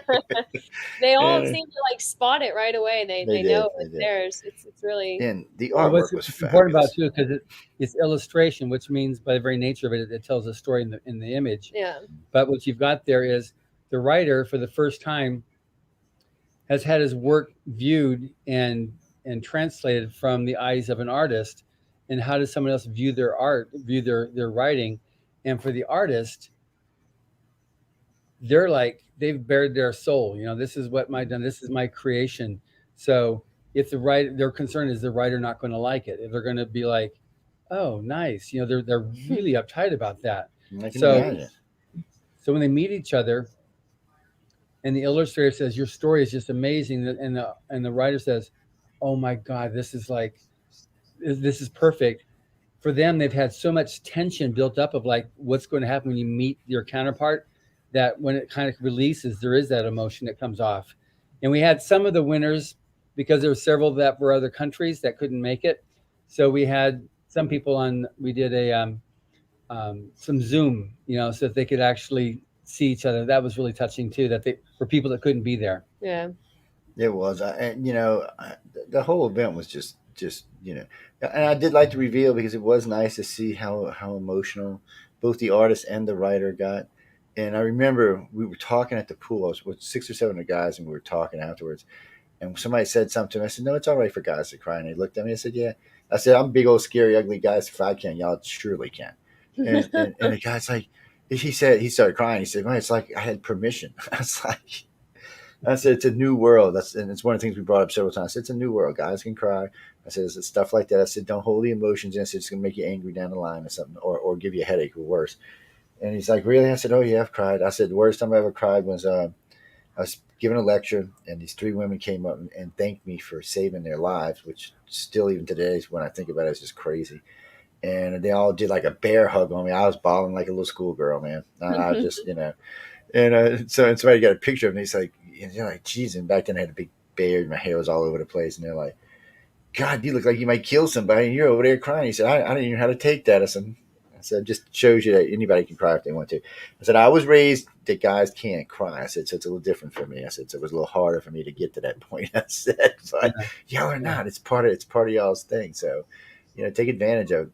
But it was great. I mean, I got a lot of. I was looking through last night, and I was going through the artwork, and they really have some fabulous artwork in there. And that's another thing I told them. I said, don't forget, guys. I said, for the illustrators, I said, don't forget this. I said, radio stations, TV stations, all kind of these people need artwork. I said, I'm constantly needing artwork. I said, I have several people on my staff that do art or that are pretty good. I said, we all of us need artwork. I said, we're constantly changing banners out. We're constantly changing out things on our sites. We're trying to, I got a lady right now working on a banner for the site that represents the whole site, which this ought to be interesting when I get it. And I said, everybody has to pay for this. I said, someone like me can go use PicMonkey. I said, but it's not going to be the same as if like an illustrator came and illustrated it. It's just not going to be the same thing. One, I don't have that much talent, so it's going to be like little squares. Ooh, look at that. See? So they just got fabulous artwork. Here, let's one right here. That was move your hand. That one's the one that grand prize winner. Yeah, he was the grand prize. With the magician, the wizard. Kind of hard to show you. And then the one next to it was a good contender as well, but you can kind of get an idea of the art there. The artwork was beautiful, people. Eventually, all of it will be up, so y'all can go review it for yourselves and take a look at it, ladies and gentlemen. There's just, eventually I'll do another show where everything's when everything's up, so we can flip through it and scroll through it. But the artwork was fabulous. I didn't see anything I didn't like. There was even a piece that was kind of Star Trek-y to me. I remember when I talked to the artist about it. I forgot which piece it was, but it gave me a sense of Star Trek, like the Star Trek universe. It was very good. I mean, whatever it was very, very good. It was a girl standing there, I think, like with the moon by or something. It was a nice piece. But I enjoyed all the pieces. Is that one? Yep, that one right there. That's it. Yeah, the one on the left. That's the one. And it just had a kind of Star Trek-y feel about it, but it was very well done. All the artwork was done. And they had a lot of artwork there. The authors were surprised. You could see it in their faces as I was walking around. Didn't matter if it was a guy author or a female author, just didn't matter. They were very impressed. And I'm still waiting to read Barbara's The Sixers. Her and I talked about it a couple of times. It sounded. She said, "What do you think I'm Oh, going to it's a win?" I said, great "Yeah, I think you're story. going to win." She said, "Why do you think I'm going to win?" I said, "Because winners a lot of times exude confidence that they don't know they have." And I said, "You and Ann and one other person I talked to had that kind of confidence." I said, "So you'll probably win." And she's like, "No, no." I said, "Yeah, well, take it for what it is." I said, "I've been in the business a long time. You'd be surprised how good I am at picking winners." Um, but it's I really just and all of them were just so happy to be there. You can't get Yeah. Yeah. past that part. I understand that it's a big deal in their lives, and but it went far beyond that. It was just the way they were treated. When I was doing the interviews with them, when I asked them specifically about the way they were treated, you could hear it in their voice. They were really, really happy to be there.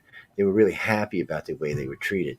Of course, they love Echo and Tom to death. I'm not sure if that's about some kind of crush thing going on there, but still. And they love Powell too. Then I guess that was probably the three most approachable judges for them. But they liked Dean too. Dean was pretty approachable as well. Yeah. Todd was approachable. Matter of fact, no, it was Wolf that introduced me to the drummer of Led Jethro Zeppelin. Tull. Yeah. Jeff Jethro Tull, Tull. rather. Yeah. Yeah. So yeah, but you just never know who you were going to meet while you were there. And Hmm. and again, ladies and gentlemen, I know y'all weren't there, so and you can see the event, but you can't see what was going on at the Roosevelt. These people, these winners, because I don't want to say youngins because it was all ages, they were happy to be there. I can't remember his name now. He was probably closer to my age. Him and I sat and had a couple of drinks, had a couple of Crown and Cokes, and talked about quite a few things. He's well adjusted. He's very comfortable. We didn't actually get an interview. We would after the after party. Was that We for were the judges or a winner? wait, say that again. Was that a judge or a winner? I was a winner. He soft brown hair, kind of parted to the side. I can't remember his name right now. I'll John see. Campbell? He was really nice. We talked. He was squished between. Tom was on the end. Aiko was right there. And he was right there. And I was right there. So he was like squished between us all on a couch. But we had a pleasant conversation. All the youngins were there. They had a pleasant conversation. I was surprised how many of the winners came up with us. And they hung out. They hung out till 2 or 3 o'clock in the morning with us. And they had a good time. And they were all so well. There was so much energy after the gala. There was Yeah. just so Sure. much of it. Yeah. And everybody was looking for a way to burn it off. But that's when I found out that what's his name, Brock, wanted to ask his girlfriend to marry him on stage. I said, "Emily will choke you. You know that, right, dude? She would have came No. up there and choked you to death, but he messing up her gala." He said, No, "No." it I would said, have been "No, a she would first. not It have." would have been a first, though. Yeah, but that's what I told him. I said, But it definitely wouldn't have been appropriate. he said, yeah. He said, I thought about it. He said, and then I thought it's not fair to the other people. So he actually thought about that. And I know he's been kind of rough growing up as a kid. So him and I talked about it off the camera, but he actually thought about it. It was nice that he thought about it, because somebody might have just blurted it out and did it. And he just thought it wouldn't have been appropriate. And I remember his girlfriend told him, "Well, you can do that anywhere, baby. You didn't have to do it here." I was like, okay. So enough of this conversation. I need to hear no more about this. And but everybody I talked to was just great. I mean, I think I only missed two of the winners that I didn't get a chance to talk to. I talked to all the judges that were there on several occasions, and they were all great. And I said, no, I said, I promise. I said, I'm gonna get with John, and we're gonna set up a thing where John and I interview all of y'all. And I was gonna do it by myself, but to be honest with you, John is way more cultured in the or in writers and what goes on with him than I am. I've read a lot when I was young, but John just has a much. Well, all of y'all do really. I haven't met anybody over there that didn't. I mean, what do y'all got? Like 5 editors over there I met, and everybody just seems to have a very keen grasp of what's going on, especially writer wise. And I enjoyed that because it really made me feel better and actually helped me to understand more of how a writer's mind works. So I've interviewed at least 500 writers in my life, maybe more. And oh, sorry, my alarm's going off. But this, hey, excuse me. I Well, know I should have closed the studio doors. I apologize. That's the evil alarm that wants to. No, it's okay, well, baby. I'm glad you left your alarm clock home and didn't bring your alarm off to Yeah, the you're glad. It's with me. I know. because Oh, you should hear the little one. She thinks she's a rooster. So I we would have definitely. rather have had a proposal on stage than your alarm clock. I hear that. I hear that. Yeah, I didn't. I was going to shut the studio door early, and I said no. I'm going to leave it open because it's kind of cool in the house. That's okay. But it's One everybody thing there too was. about the contrast switch, I don't know if if everybody understands that. But it really is open to everybody who's not professional. So you've observed on the stage that we've got, you know, there's no restrictions. You know, we've got the youngest person was won the contest when she was 16. She was 17 when she was at the event, and the oldest this year was 67. So we got the whole gamut there. There's Every race, every color, every race, every color, every gender. whatever religions. We don't obviously get into religions on the stuff, and there's no discrimination on gender either. Which There you isn't. would There isn't. anybody Well, I look at, remember you'll be able when to observe that. was it Leah? No, who was it that was said about her wife? And no, it wasn't Leah. I can't remember her name, but we talked when we Yeah, went, and I told him, I said, Heather. yeah, Heather. Yeah, yeah, Heather, yeah, and I told him, I said, look, I said, you can discuss whatever you want with me. It's an open forum. I said, if you want to bring up something like that, that's fine. I said, it doesn't matter to us. I said, my station represents a lot of different sexes, a lot of different colors, and a lot of different age groups. I said, so for us, it's different. I said, it's the way we're designed, but I said, I know in the real world it doesn't always work that way. I said, but no, don't ever hesitate. And because she was at the party with us and she was saying, I hope I didn't offend. I said, I don't think you offended anybody, sweetie. She said, you sure didn't offend the good one? I said, I can tell you now you didn't offend the good one, so don't even worry about it. And you said, you sure? I said, I'm positive. I said, I know John Emily fairly well enough to know that that's not going to bother either one of them. And I said, and everybody wants to make a statement these days. I said, so as long as it's not rude to everybody else, I don't see what the big deal is. right. But I mean, everybody was great, and the judges were great, and it just was a great event. And it is free, people. It's completely and totally free. So wait, again, let me iterate. So it's free. You can submit, and then they're gonna pass your stories on to the judges as they go through review. But there's gonna be no names, no colors, no sexes, no religions on them. So it's just a story. And then they're gonna review the story. Same thing for the illustrators. They're gonna review this. And then, if you win, you win. And then they'll send you a letter. Actually, who calls them? Joni calls them, huh? And because Yeah. well, somebody told me she had to call me 4 times before I believed her. I was cracking up. I was like, really? He said, yeah, I didn't believe it first time. I thought it was a fake call. And then we talked. She called me again and we talked. She said, I'm not believing it. On the 4th call, I think I finally started believing it. I was like, wow, Joni? He said, I just didn't believe it. I said, well, he said, I couldn't believe I won. I said, well, you did. So you having a great time? Oh, God, am I having a great time. And this is going to be experience they're going to carry their whole life. Y'all did a fabulous, and this will Yeah. be in these people's lives for the rest of their days. Which that's Yeah, something that hardly many people can give someone. It was such a good experience for them, and it's more than just a good experience. I mean, they all took something out of this learning wise. It was just everybody I talked to said, "No, I've learned so much while I've been here. There's so many things I didn't understand, and it's nice to see these judges how comfortable they are in their own skin." And so, of course, they are. I said, they've been around for a while. They've been through the ups and downs, and they understand it. And I said, that's why they're here to help you to maybe cut out some of those ups and downs. I said, honestly, if you listen to Yeah. these people, you're going to probably have less up and downs than they did. I said, because they're putting you in this position. They're helping you to understand a lot of the problems or a lot of things you need to know and a lot of the techniques. So it was most interesting. And again, everybody came away with a great experience. And again, ladies and gentlemen, if you're a starting writer and you feel like you need help, you can go over to galaxypress.com. I'm sorry, writersofthefutures.com and take the course. Well, no, you go over to Galaxy Press if you want to get the book. Yes. If you want to get Yeah. And feel free to get the book. I mean, the volume 37 actually officially releases on 2 November. So it's coming up right around the corner. You can pre-order it now and it'll ship out on the yes, 2nd. Amazon But informed me mine will be shipping soon. That's the yeah. and yes. so somebody named Joni sent me some. You better buy some books, buddy. I'm just teasing. That's what you did. I was just glad she sent it to me because I had nowhere to go, and she sent it to took me right to Amazon. And it's easy to order them, guys. You run over to Amazon, order them. You can go over to Galaxy Press and order them. It's just. And before anybody asks, I'm going to give away 5 of these books this year, maybe 6 of the 37. I think I'm going to give away about 10 of the 36s. And now, on a side note, I've got a pamphlet, a guide to the event. That's what I had everybody sign, not the Oh, book. So there's only one of these people. This is it. There is no more of these anywhere but this one. Matter of fact, a couple of the artists were like, "Well, this was a damn good idea." I said, "Yeah." I said, "Because there's only going to be one of these. This is a very collectible piece." So I'm not sure if we're going to give it away. Dan and a friend of mine are talking about putting some books in some bad schools in New Orleans and in Mississippi. Probably just we're talking about only a handful of books, 400 or 500. And I said, so we might auction it. so y'all can help us put these books in the seat. So we'll see how Nice. things go. So this will be in January sometime because I've been talking to him. Well, I've been harassing him. Might be a better way of saying it. I said, look, man.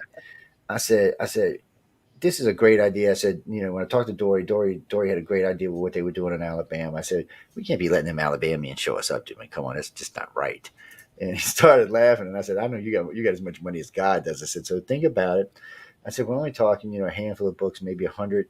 I said, there's 10 schools that we're looking at. They're really, really in bad neighborhoods, and there's no real material of any kind in there to read. It's just whatever school books you got, and that's it. There's nothing else. You're not going to get any. There's nothing that stimulates your imagination. So I'm figuring, what can it hurt? I mean, if even one of these kids come out and start writing, or getting to something other than blowing up things, or robbing, stealing, pillaging, whatever it may be that they're doing out of these schools, it's well worth it. Yeah. So we talked. There's a couple of things we're talking about auctioning off in January. So we'll probably do that, and then him and I will probably take a little bit of money out of pocket and see where we end up. Well, guys and girls, you can donate. You can make a donation. You can go over to United Public Radio, use a donation. But listen, because we get donations for the station all the time. If you write a donation and it's for Writers of the Future, be sure you write Writers of the Future in this, so we know the money goes to that. Okay, we're only looking at a couple $1,000 because it's not a lot of money. I mean, the books are, I forgot what they are, but they're not really expensive. I mean, they're fairly reasonably priced. Yeah, that's And, $16. yeah, and because I'm getting ready to order, because I promised my winners who won these other books that I said I'm going to order the set before them, because somebody was telling me there was a book in between they liked. And matter of fact, one of my good friends, Jason, has read almost all of y'all's anthologies, by the way. Wow. And he's like, yeah, I love this. This is fabulous, man. He said this helped me get through school. He was reading them when he was going to. He was in advanced science at Caltech. I mean, yeah, no, not at Caltech, at MIT. And he said, man, they helped me go to sleep at night. He said, because my brain would be all wired from school all day. And he said, I would just get lost. And he said, and the short stories were great. He said, because he said, when I read a novel, I'd get stuck and find myself reading Yeah. 3 hours in the morning. He said, with these, I read a story and I say, all right, I'm good. I'm relaxed now. It's not, 5 hours worth of reading. Um, oh God, I've read 4 books now, and I've gone through them, and they're good, guys. They're good stories. They're different stories. There's a lot of mixture of stories in there. It covers quite a few genres in the sci-fi, paranormal, Mhm. area. So I hate lumping them like that, because they kind of do cross a good basis of areas, like the group you had this year. I mean, there's a nice spread of I guess we don't have to use sci-fi, but it was a nice spread of genres in there that it crossed. You know, Yeah. from going into space to things on Earth to like the Sixers, which is a whole different thing. And I'm not giving that away. Barb and I talked about it quite a bit before the interview, so I want to read it myself. So I'm not going to give the Yeah. story away. And it sounds like a very interesting story. So, and I'm always It looking for is. It's a something good. great story. Yeah. And so she said, "You gonna buy the book?" I said, "Yeah." I think I already bought it. It's still, I said, but I promise I'll read it and see it. I told Leah I'll read her, so when I bring her back, I can talk to her about a story. And but yeah, don't forget, ladies and gentlemen, that it's free. Again, it's free. Writersofthefuture.com. Sign up. Go take the course, which is also free. Yes, Yeah. I'm gonna say this again, and I know I've said this more times than I can count. The course is free. I know y'all write to me all the time. Oh, there's gonna be a charge for something. No, there's charge for nothing. Nothing at all. Unless There's they want to buy a book, that's minimal, but that's all. We're charging for the books. Yeah, for the books. Yeah, that's a whole different thing. So, Yeah. but guys, go over there, take the course. I know Wolf over there does a lot of their blog and stuff. I know he's got a lot of good information. Him and I talk quite a bit. We had a lot of fun chit chat. He's a character in himself, so he's a lot of fun. He mentors people, so y'all might want to talk to him. Now, he works on the forum. Yeah, the He forum. writes Oh, I said the blog, didn't I? that he runs. And one thing about the forum too, for people that are interested, is that it's also free to enter, but we also monitor it. So there's no hating on the forum. So if Yeah. somebody comes in and is negative, they're given one warning, and then they do it again, they're out of there. They're Yeah. banned from the forum. It's just And we want to give people the positiveness. no, Carol actually asked Wolf if that was true, and it was absolutely true. Yeah. You gotta understand. For me, guys, it's a difference. See, now that I've known John and Emily for a while now, I know they're telling the truth. But in the beginning, I was very skeptical. John will tell you, I was a pain in the ass skeptical.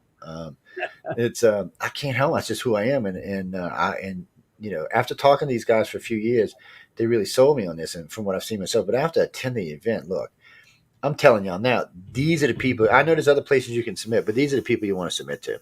I'm telling you now. It's not going to be an online thing. They're going to fly you out there.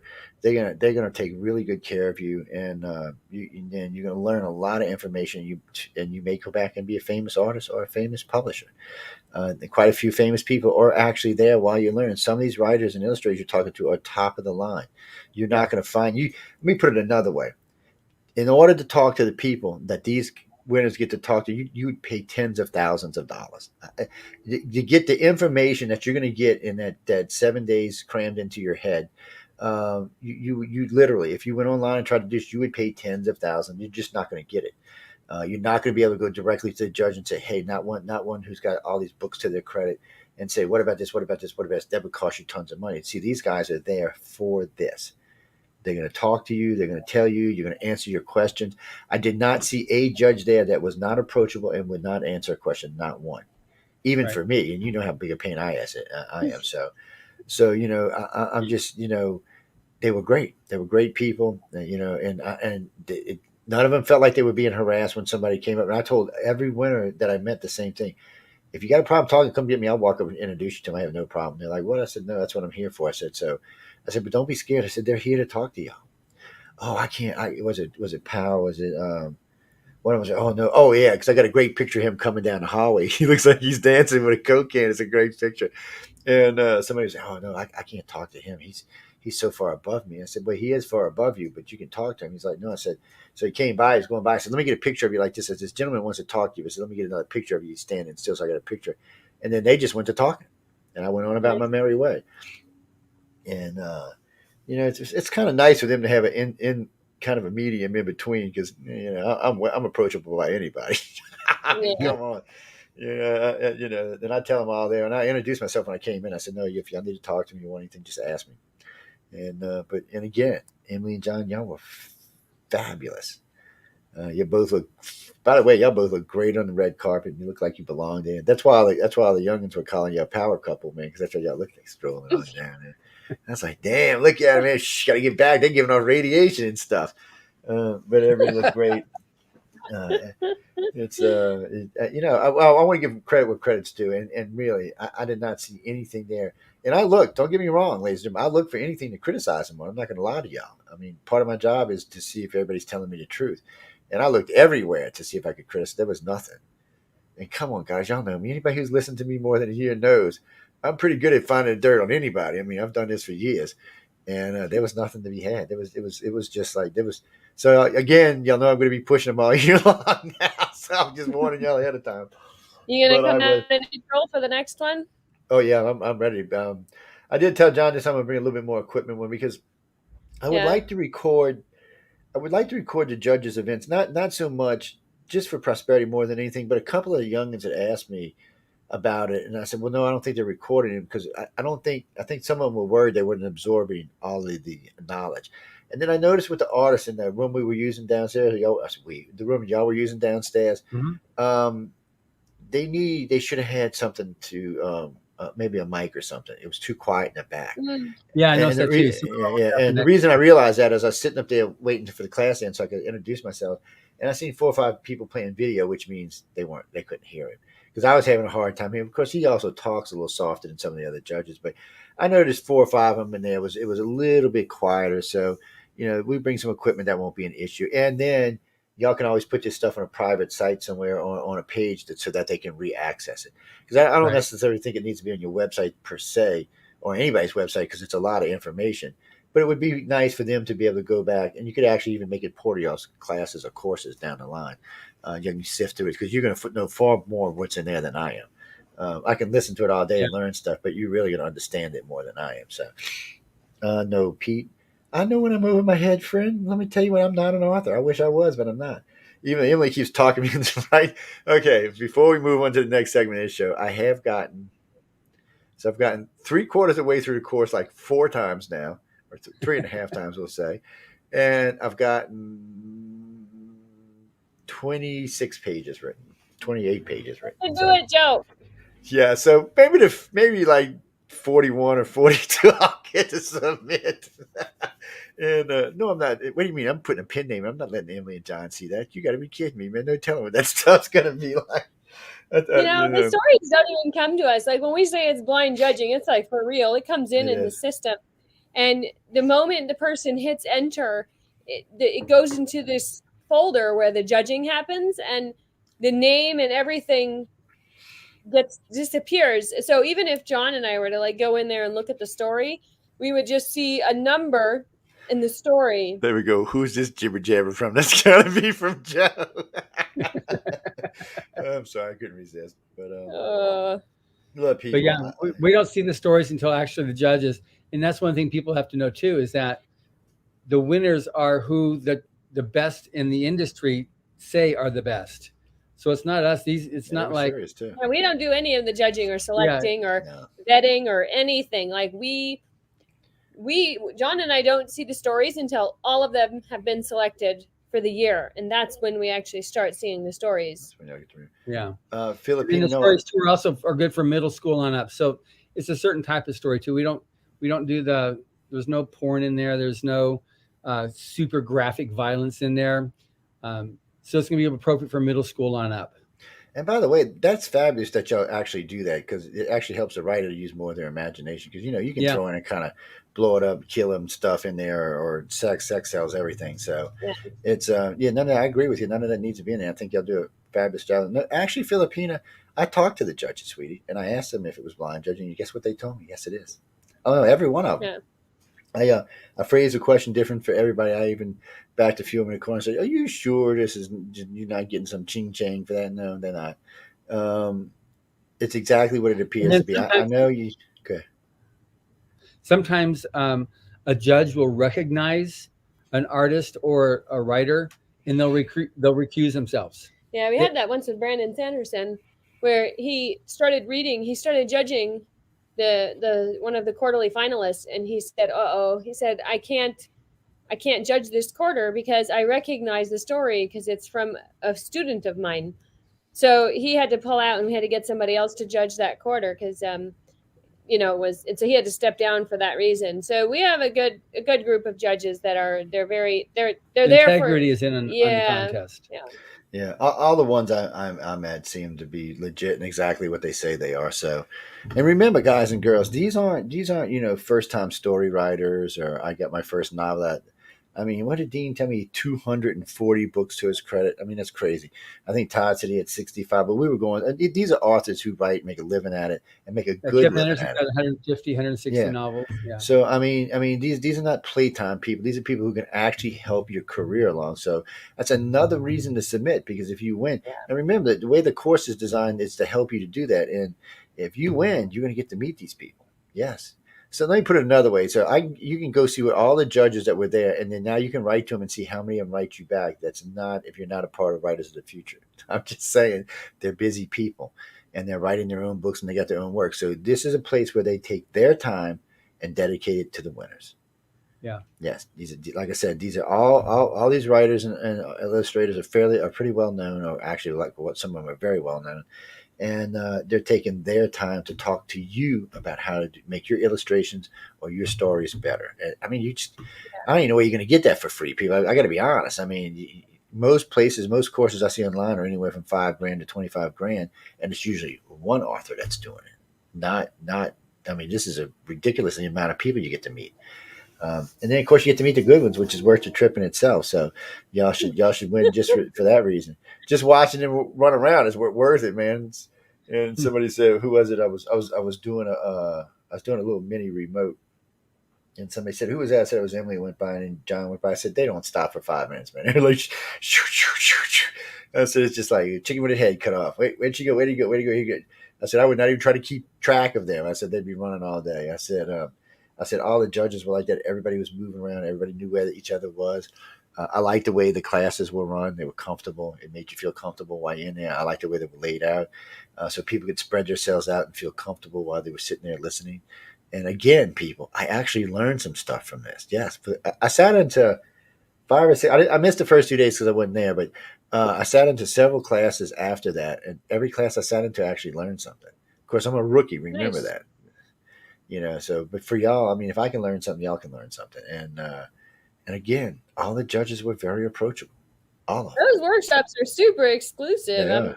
I'm surprised they let you in there, Joe. Mm-hmm. Must have been John like opened the door for you. You got No, to I win the snuck in there. contest usually to get in those workshops. I snuck in Yeah, there, you man. snuck in.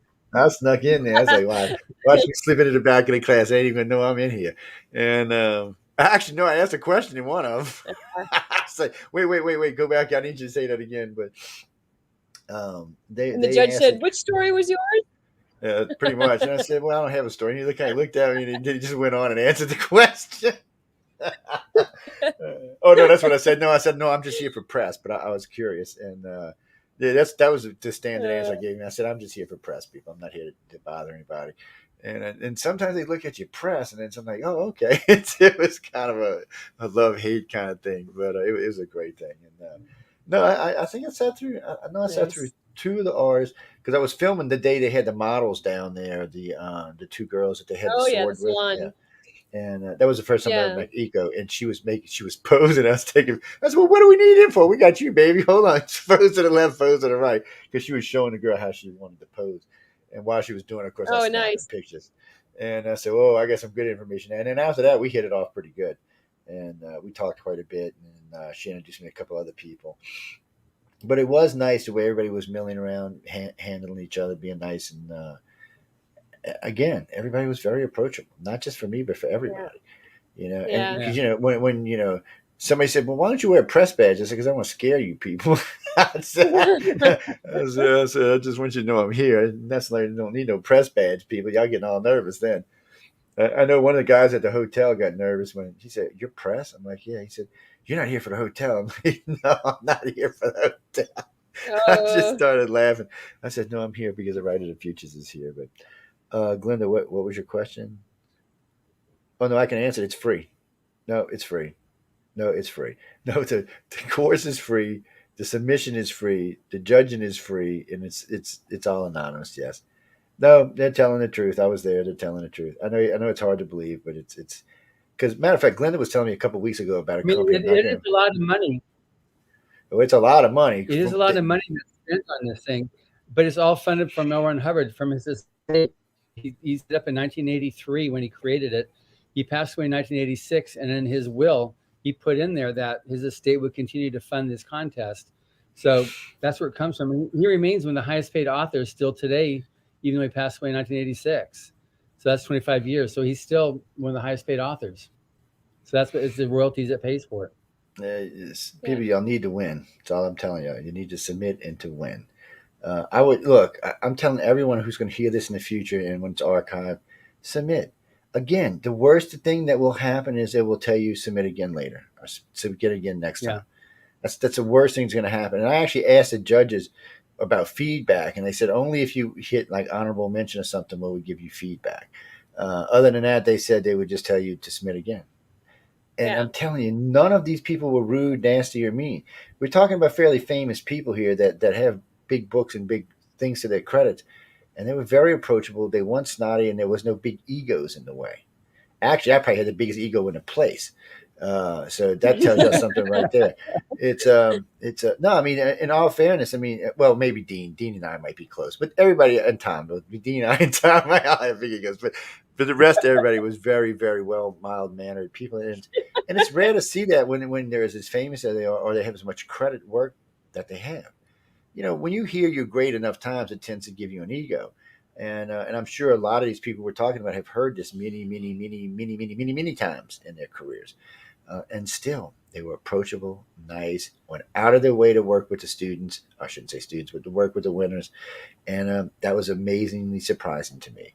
I was sitting in one of the writers' class, and I know these two guys were driving this guy crazy because they were just asking question after question. He was polite, he was pointed, he helped them out, walked them through it, came and got in front of the table and helped them through it even more. You can't ask for better, guys. You just can't. And I'm telling you now, they don't slouch on the thing. It was a great hotel, great gala, the whole thing. I'm telling you, they spent a lot of money. I'm not going to get into how much they spent, but I'll tell you what, it's definitely in the six figures, and it's a lot. And that's all I'm going to Yeah. tell y'all. But they fly everybody out there. Come on, people. They're flying you out there on their ticket. And They're putting you up in the hotel on their ticket. They were even feeding them because Tony asked me. She goes, "You're not charging any food, GPS?" And y'all flew me out here and got me in a hotel. And I said, "I eat a lot. You don't need to know how much I eat." She started laughing.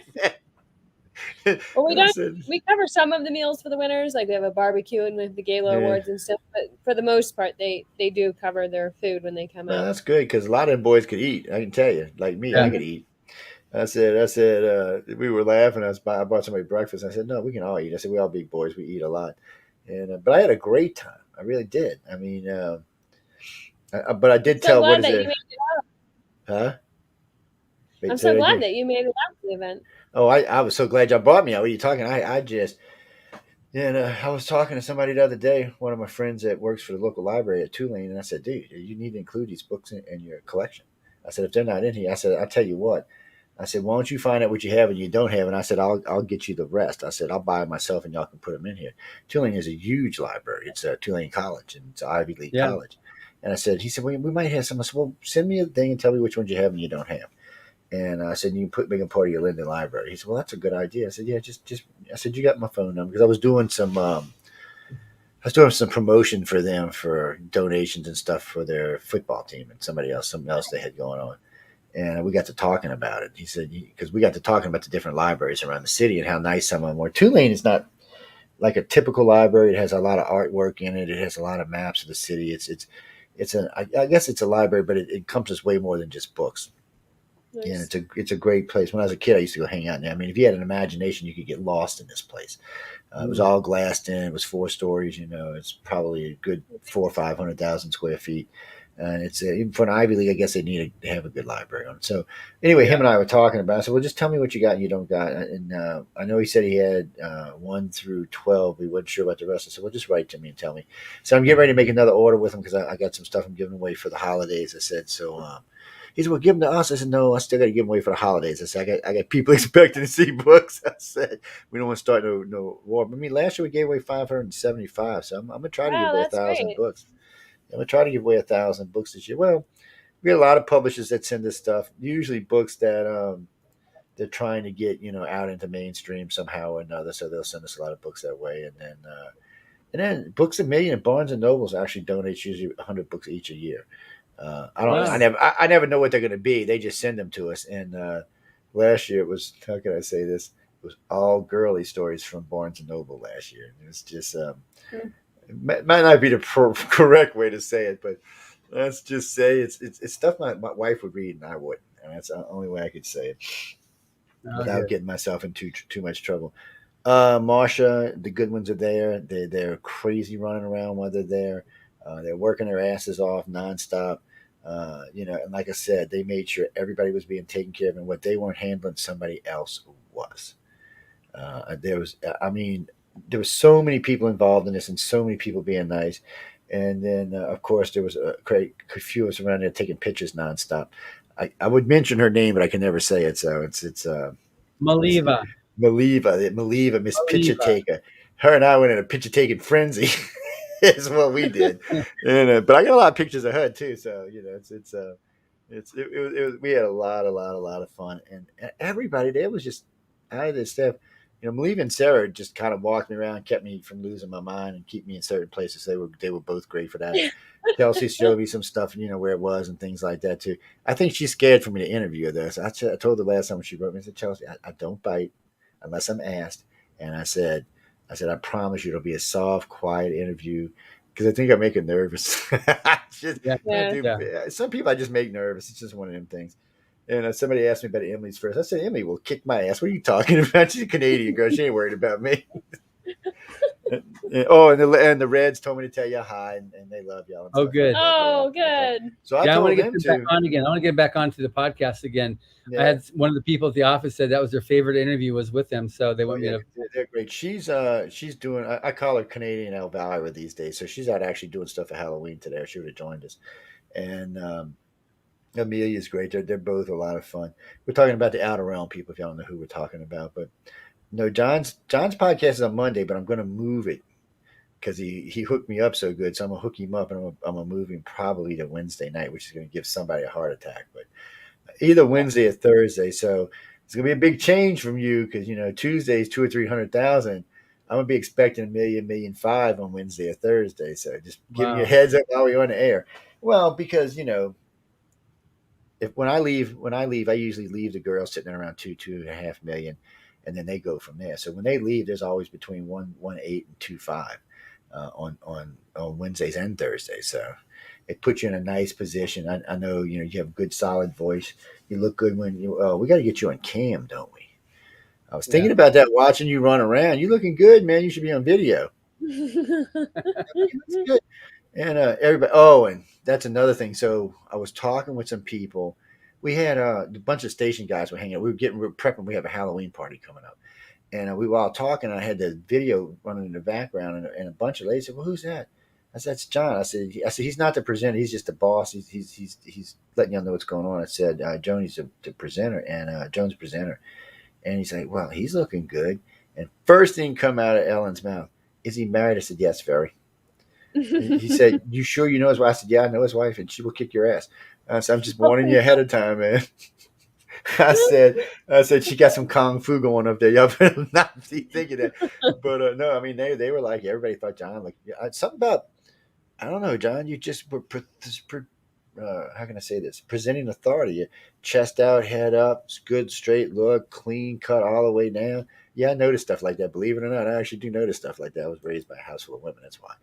I noticed everything, and you looked good. And apparently, the ladies, well, gentlemen thought you looked good too because we were talking about it. He said, "Yeah, he looks good. He looks like a great presenter, huh?" That's well, of course he is. He's a guy that's up to. I'm here. This is how it's going to be. And I said, and they asked me why come we didn't see Emily. I said, because Emily was probably grateful she was done. she's like, I get a little rest for a little while, have a little filet and chill out for a little Someone has bit. to be in the back making sure everything else comes off. Well, no, that's the truth. Somebody has to be there. Has to be somebody in control and in charge. So I And always say, I run around and then John's a pretty face. yes, that's true. You are the pretty one in this. See, in the old days, it would have been you running around. Emily would have been the pretty face. But you see how the world has changed now. Yes, John's the pretty face now. He's got a great looking office too, by the way, guys. It was just, I mean, again, I got to say it one more time. It was just an absolute fabulous time. Anything you want to add? I know we're getting short on time, but Yeah. again, writersatfutures.com. Don't forget galaxypress.com. If you want to get a book, galaxypress.com. If you want to Yeah. This is what it looks subscribe, like. yes. The latest volume. Yeah. Oh, That's oh, I don't got that one yet. I ain't got none. Shit, I just No, that realized one that. hasn't. That one's releasing on the 2nd of Oh, November. but you were you Writers didn't get the book with you. You left it when you left. no, I don't know how I did that either. So one of the girls came up to me. One of the winners came up and said, "Here, hold on. These two." It was 36 and 37. They've been all autographed. And we got to talking. I think I left the damn thing sitting on the table. I was like, because I didn't think about it until I started packing. And I was like, wait, I had two books. What the hell? I'm almost positive. I started running my mouth and left them sitting on the table. I was hot when I realized that. at the And venue. yeah, when we did the reveal, when we did the signing, Oh, Yeah. yeah, somebody had given me two. Said, "Hang on, these two. These are for you." I don't even remember who it was. And I got oh, that's what it was. I set them aside because it's helping Sarah, and then I just forgot. I just walked off and forgot. Yeah. We'll get it. Um, We'll get a set send them to yeah. you. and See if so Sarah has them. yes, Miss But Sarah, for anybody who she likes had to science win. fiction, fantasy, these are amazing books. I know we've been talking about it, but just since this is the close now of our show here, if it's like all kinds of science fiction, fantasy, and it's guaranteed to have something for everybody. We had a really good blurb that we got from Midwest Book Review, which is a major library review service. It says, Writers of the Future is the gold standard of emerging talent into the field of science fiction fantasy that has contributed more to the genre than any other source. And we've gotten that several places, but this just came I in on agree. volume 36 review. And it's true. It's just like Brandon Sanderson says, it really does help the best rise to the top. You were talking about Dan Dos Santos. The Illustrators of the Future is an amazing compass for what the art industry holds in store for all of us. And that's what it is, So Oh, look, people. It is emerging talent. They got great stories. Now I haven't read 36 and 37 yet, but so I'm going to get into them soon. Oh no, I can't get in 36 because I gave the damn thing away. Anyway, I'll get one. I'll get another one. But We'll uh, send it to you, the signed ones. yeah, yes, yeah. Well, I'll get those out now. Before y'all know, people, I'm not giving those away. I know y'all think that might get in the auction, but some things aren't going to make it to the auction. Like that picture behind me, it's not going anywhere. Carol, first thing when they heard about the auction, oh, how about the picture? What picture? And I said the picture, the picture from Battlefield Earth. I said, what the hell are you talking about? She said, the one that's behind you all the time. I said, oh, no, no, no. It's not going to auction. Forget it. I said, Mhm. actually, it's fixing to move to another wall because we're redoing the studio. And they're like, oh, come on, come on. I was like, no. And then two people, how about the pad? I said, no, I need the pad. I said, I read half of Mission Earth. Well, I shouldn't say half. I read about a third of Mission Earth going back and forth. I didn't read it. I listened to it going back and forth on the flight. And then who was it? Like I said, yeah, this is garbage. I can't have nothing to do with this. Matter of fact, the guy that was sitting by the window, he was listening to it. I guess you could hear it through my headphones. And he said, "Man, that's a great story. Can I hear?" I said, "Oh, it's not out yet." He said, "What do you mean?" I said, "It hasn't been re-released yet. You got to wait. John threatened to kill me if it got out." So I said, when it gets out, yeah. I said, but I told him where to go. I said, writersofthefuture.com. I said, there you go. I mean, I gave both the addresses, but galaxypress.com and too. Well, no, people I always flip flop them, but Writers of the Future is where you submit and where you go to get in a course. Galaxy Press is where you go to look through the inventory of books they have. Yeah. Yes, That's right. yes, and John, they're a And publishing company. you can also get the new Writers of the Future book or the earlier volumes on Amazon, Barnes and Noble, or any independent bookstore. But you can go out and support the new authors and get your copy of the book. And it's release week, so it's a good time to get it. Yeah, And we're really remember, hoping to people, make a national bestseller for them so that they're able to say, yes, I'm a national bestselling author. We've done it since volume 31, since we Yeah. came out with this new format of the trade paperbacks. Every year we have a national bestseller. so remember, people, we're only like 55 days from Christmas now, 7 weeks at the most. These are great presents, but you need to order them now. Well, no, this ends being held up by China, idiot. Why did you even say that? No, they're not on the boats in the ocean either. Calm down, people. Oh Lord, I'm sorry. We've been getting a lot of that lately. Is it? We were giving them some stuff when they said, "Do we have to wait for it to get off the boat?" I'm like, "What boat?" You see, the ones off the coast of California. I said, "No, no, no. We wouldn't be giving it away if you had to wait." Um, I do have one or two coming in on the second or the third. I know that's when they release, and Amazon keeps telling me they'll be there overnight. Yeah. So when they get in, people, I'm going to give those away. I'm going to probably order about another five. Well, there's one set I want to buy that was before the set I gave away, and then I want to give away a couple of the 37s and a couple of 36s during Christmas. So anyway, we'll probably give away 30 or 40 of these books all together. And so I want y'all just to know in the calling and give them away. It's great stuff during the holidays to give away, so y'all can give them to your friends and family or whoever you want to give them to. Give them as gifts. We're going to be giving a lot of other books away as well. I know we got a lot of sci-fi stuff coming in this year. We got a lot of criminal stuff coming in this year too. Somebody's donating 250 Law and Order books, which I'm not a big fan Wow. of, but hey, y'all might be. I'm just not the hugest fan of that kind of stuff. Sci-fi, I'm a freak over, so yeah, all of this stuff. And remember, when you go to galaxypress.com, you can find them in audiobooks. Mhm. So John had them send me an audio pad. It's this thing is fabulous, by the way, people. This is what you should go buy. It's got everything on it, both in audio, so you can read and you can listen. And no, I'm not putting it up for auction either. Um, but you can go buy one for yourself. Just go over to Galaxy Press, buy one, give it to your kids. Look, because they got different ranges and different prices and different sizes. So find something that fits your family and buy that one. That's the best way I can tell you. No, the one I got's got all kind of stuff on it, and I'll be 10 years going through this pad. Just that's why y'all not getting your hands on it. My business partner asked because he's a crazy reader, and he said, "Can I have it?" I'm like, "No." Well, when you're through it, I said, "Sam, by the time I'm through it, you'll be like 70. You won't even be able to read anymore." Wow. He's like. I said, "That's just a Well, lot of listen. material." We Okay. can buy one himself. That's what I told him. Go buy one yourself, you cheap sucker. He makes as much money as I do. He can afford it. Yeah, he's telling me, well, I'm saving up to build a new house. I'm like, whatever. I said, you like to read?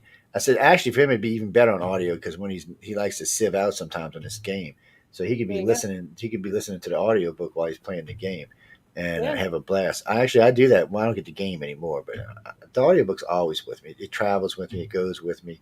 I listen to a lot of material on there. I think I've listened to about 12 stories so far and read two. And I actually started reading a story on a trip the other day because I wasn't driving, which was nice. But you got both in there. And all I can tell you is it's all L. Ron Hubbard's material. There's a lot of good stuff in there. Some of the stuff is quite funny, by the way, but there's a lot of serious sci-fi in there. Don't get me wrong, but there's some lighthearted sci-fi as well. But it's a different bunch of genres. It's just not all space There's sci-fi. westerns, mystery, Yeah. adventure. Yeah, so All go that check it stuff. out. I'm telling y'all, you're going to enjoy it. Well, I asked this to John one time because I know L. Ron Hubbard started writing westerns, and so did Gene Roddenberry. I was wondering Hmm. if he influenced Gene because he was actually before Gene. So I was wondering if he may influence Gene to start writing um, westerns, and then Gene got out of westerns and got into sci-fi. So I mean, we don't know people; it's just speculation, but you never can tell. Again, I know I got to let these guys go because they got to go party down and like rock stars that they are. But I'm telling you, people, no, I agree In with them. quarantine, we're gonna party in quarantine here. Yeah, hey, yeah, they deliver, they deliver. I think they deliver. I don't know. Oh no. Anyway, guys and girls, one more time, I'm going to say this again. Be sure to go over to Galaxy Press, and if you want to get a copy, if you want to get one of the audiobooks, that's where to get it. If you want to join or become part of this, or write or take the courses, writersofthefuture.com is the place to go. Yes, I know all their websites by heart. It's Writers of the Future is the place to go. I'm just telling you. You know what, Denise? I'll tell you what I'll do with you. You and I can write it together, and you can submit it under a pen name. Well, I can give you the material I got. I can't write, so but I can help you with the material, and then you can submit it. So she wants to submit a thing about someone going through an alien abduction. Yeah, that's good. I'm sure if it's good and scary enough, then maybe they'll do it. Yeah. Remember. Before I've said this before, I have no pull, so don't look at me to help y'all out. It doesn't have nothing because my son said, "Well, if I submit him," I said, "No." I said, "Be sure you put Joseph too." I said, "I don't want them thinking it was me." But no. I said it's all blind judge, son. I said, so just send it in, and I'm trying to push him to get one of him and his girlfriend. So on Yeah. that note, guys and girls, I know we got to get anything else you want to say before we get out of here, and No, thank you very much. It's been great It was talking to you great, as great to usual. meet you in person finally when you were out here in this LA. Good talking to yes. you again. The emperor and the empress. That's what we have going on here, guys and girls. By the way, no, really and truly, I mean, y'all did a great job. I can't stress across, and I'll be talking about it a lot because for me, being from this other side and walking into this, I mean, everybody was fab. Every staff member I bet on every side was just fabulous, and everybody seemed to really be enjoying themselves. And the judges seemed to be very, very, very approachable. So again, ladies and gentlemen, if you're trying to really do this as a career, this is the place to go. If you can win one of these and get in to meet these judges, you've got a big step on becoming a really good author or a really good illustrator. And Yep. and I got to say, some of the illustration work I seen by some of the teachers was just stunning. So go check it out. Well, I haven't had a chance to read 37 and 36 yet, so I'll let y'all know after I read them. But just from the people I met, I have no doubt that the work's going to be great. Yeah, I really do. And anyway, we got to get out of here because we got shows coming up in a few minutes. But I want to thank everyone for tuning in to United Public Radio. This will be featured on on all of our YouTube pages and, of course, on all of our regular pages. For all 1.775 that tuned in tonight, I want to thank y'all. And yes, I know Gray Zone will be back starting next Saturday. So we'll be back to our normal routine with Michelle and I. And you know how she beats me up all the time. She's such a, woo. She's mean, man. Y'all Canadian women are tough. See, look at that face Emily's giving. You see that? I will smack you hard. You say anything about us Canadians. Anyway, guys and girls, thanks again for tuning in to United Public Radio, and we'll see all y'all next week. Until then, you can catch John on Monday, and I'll see y'all on Monday as well. It's good night and stay tuned. Do do do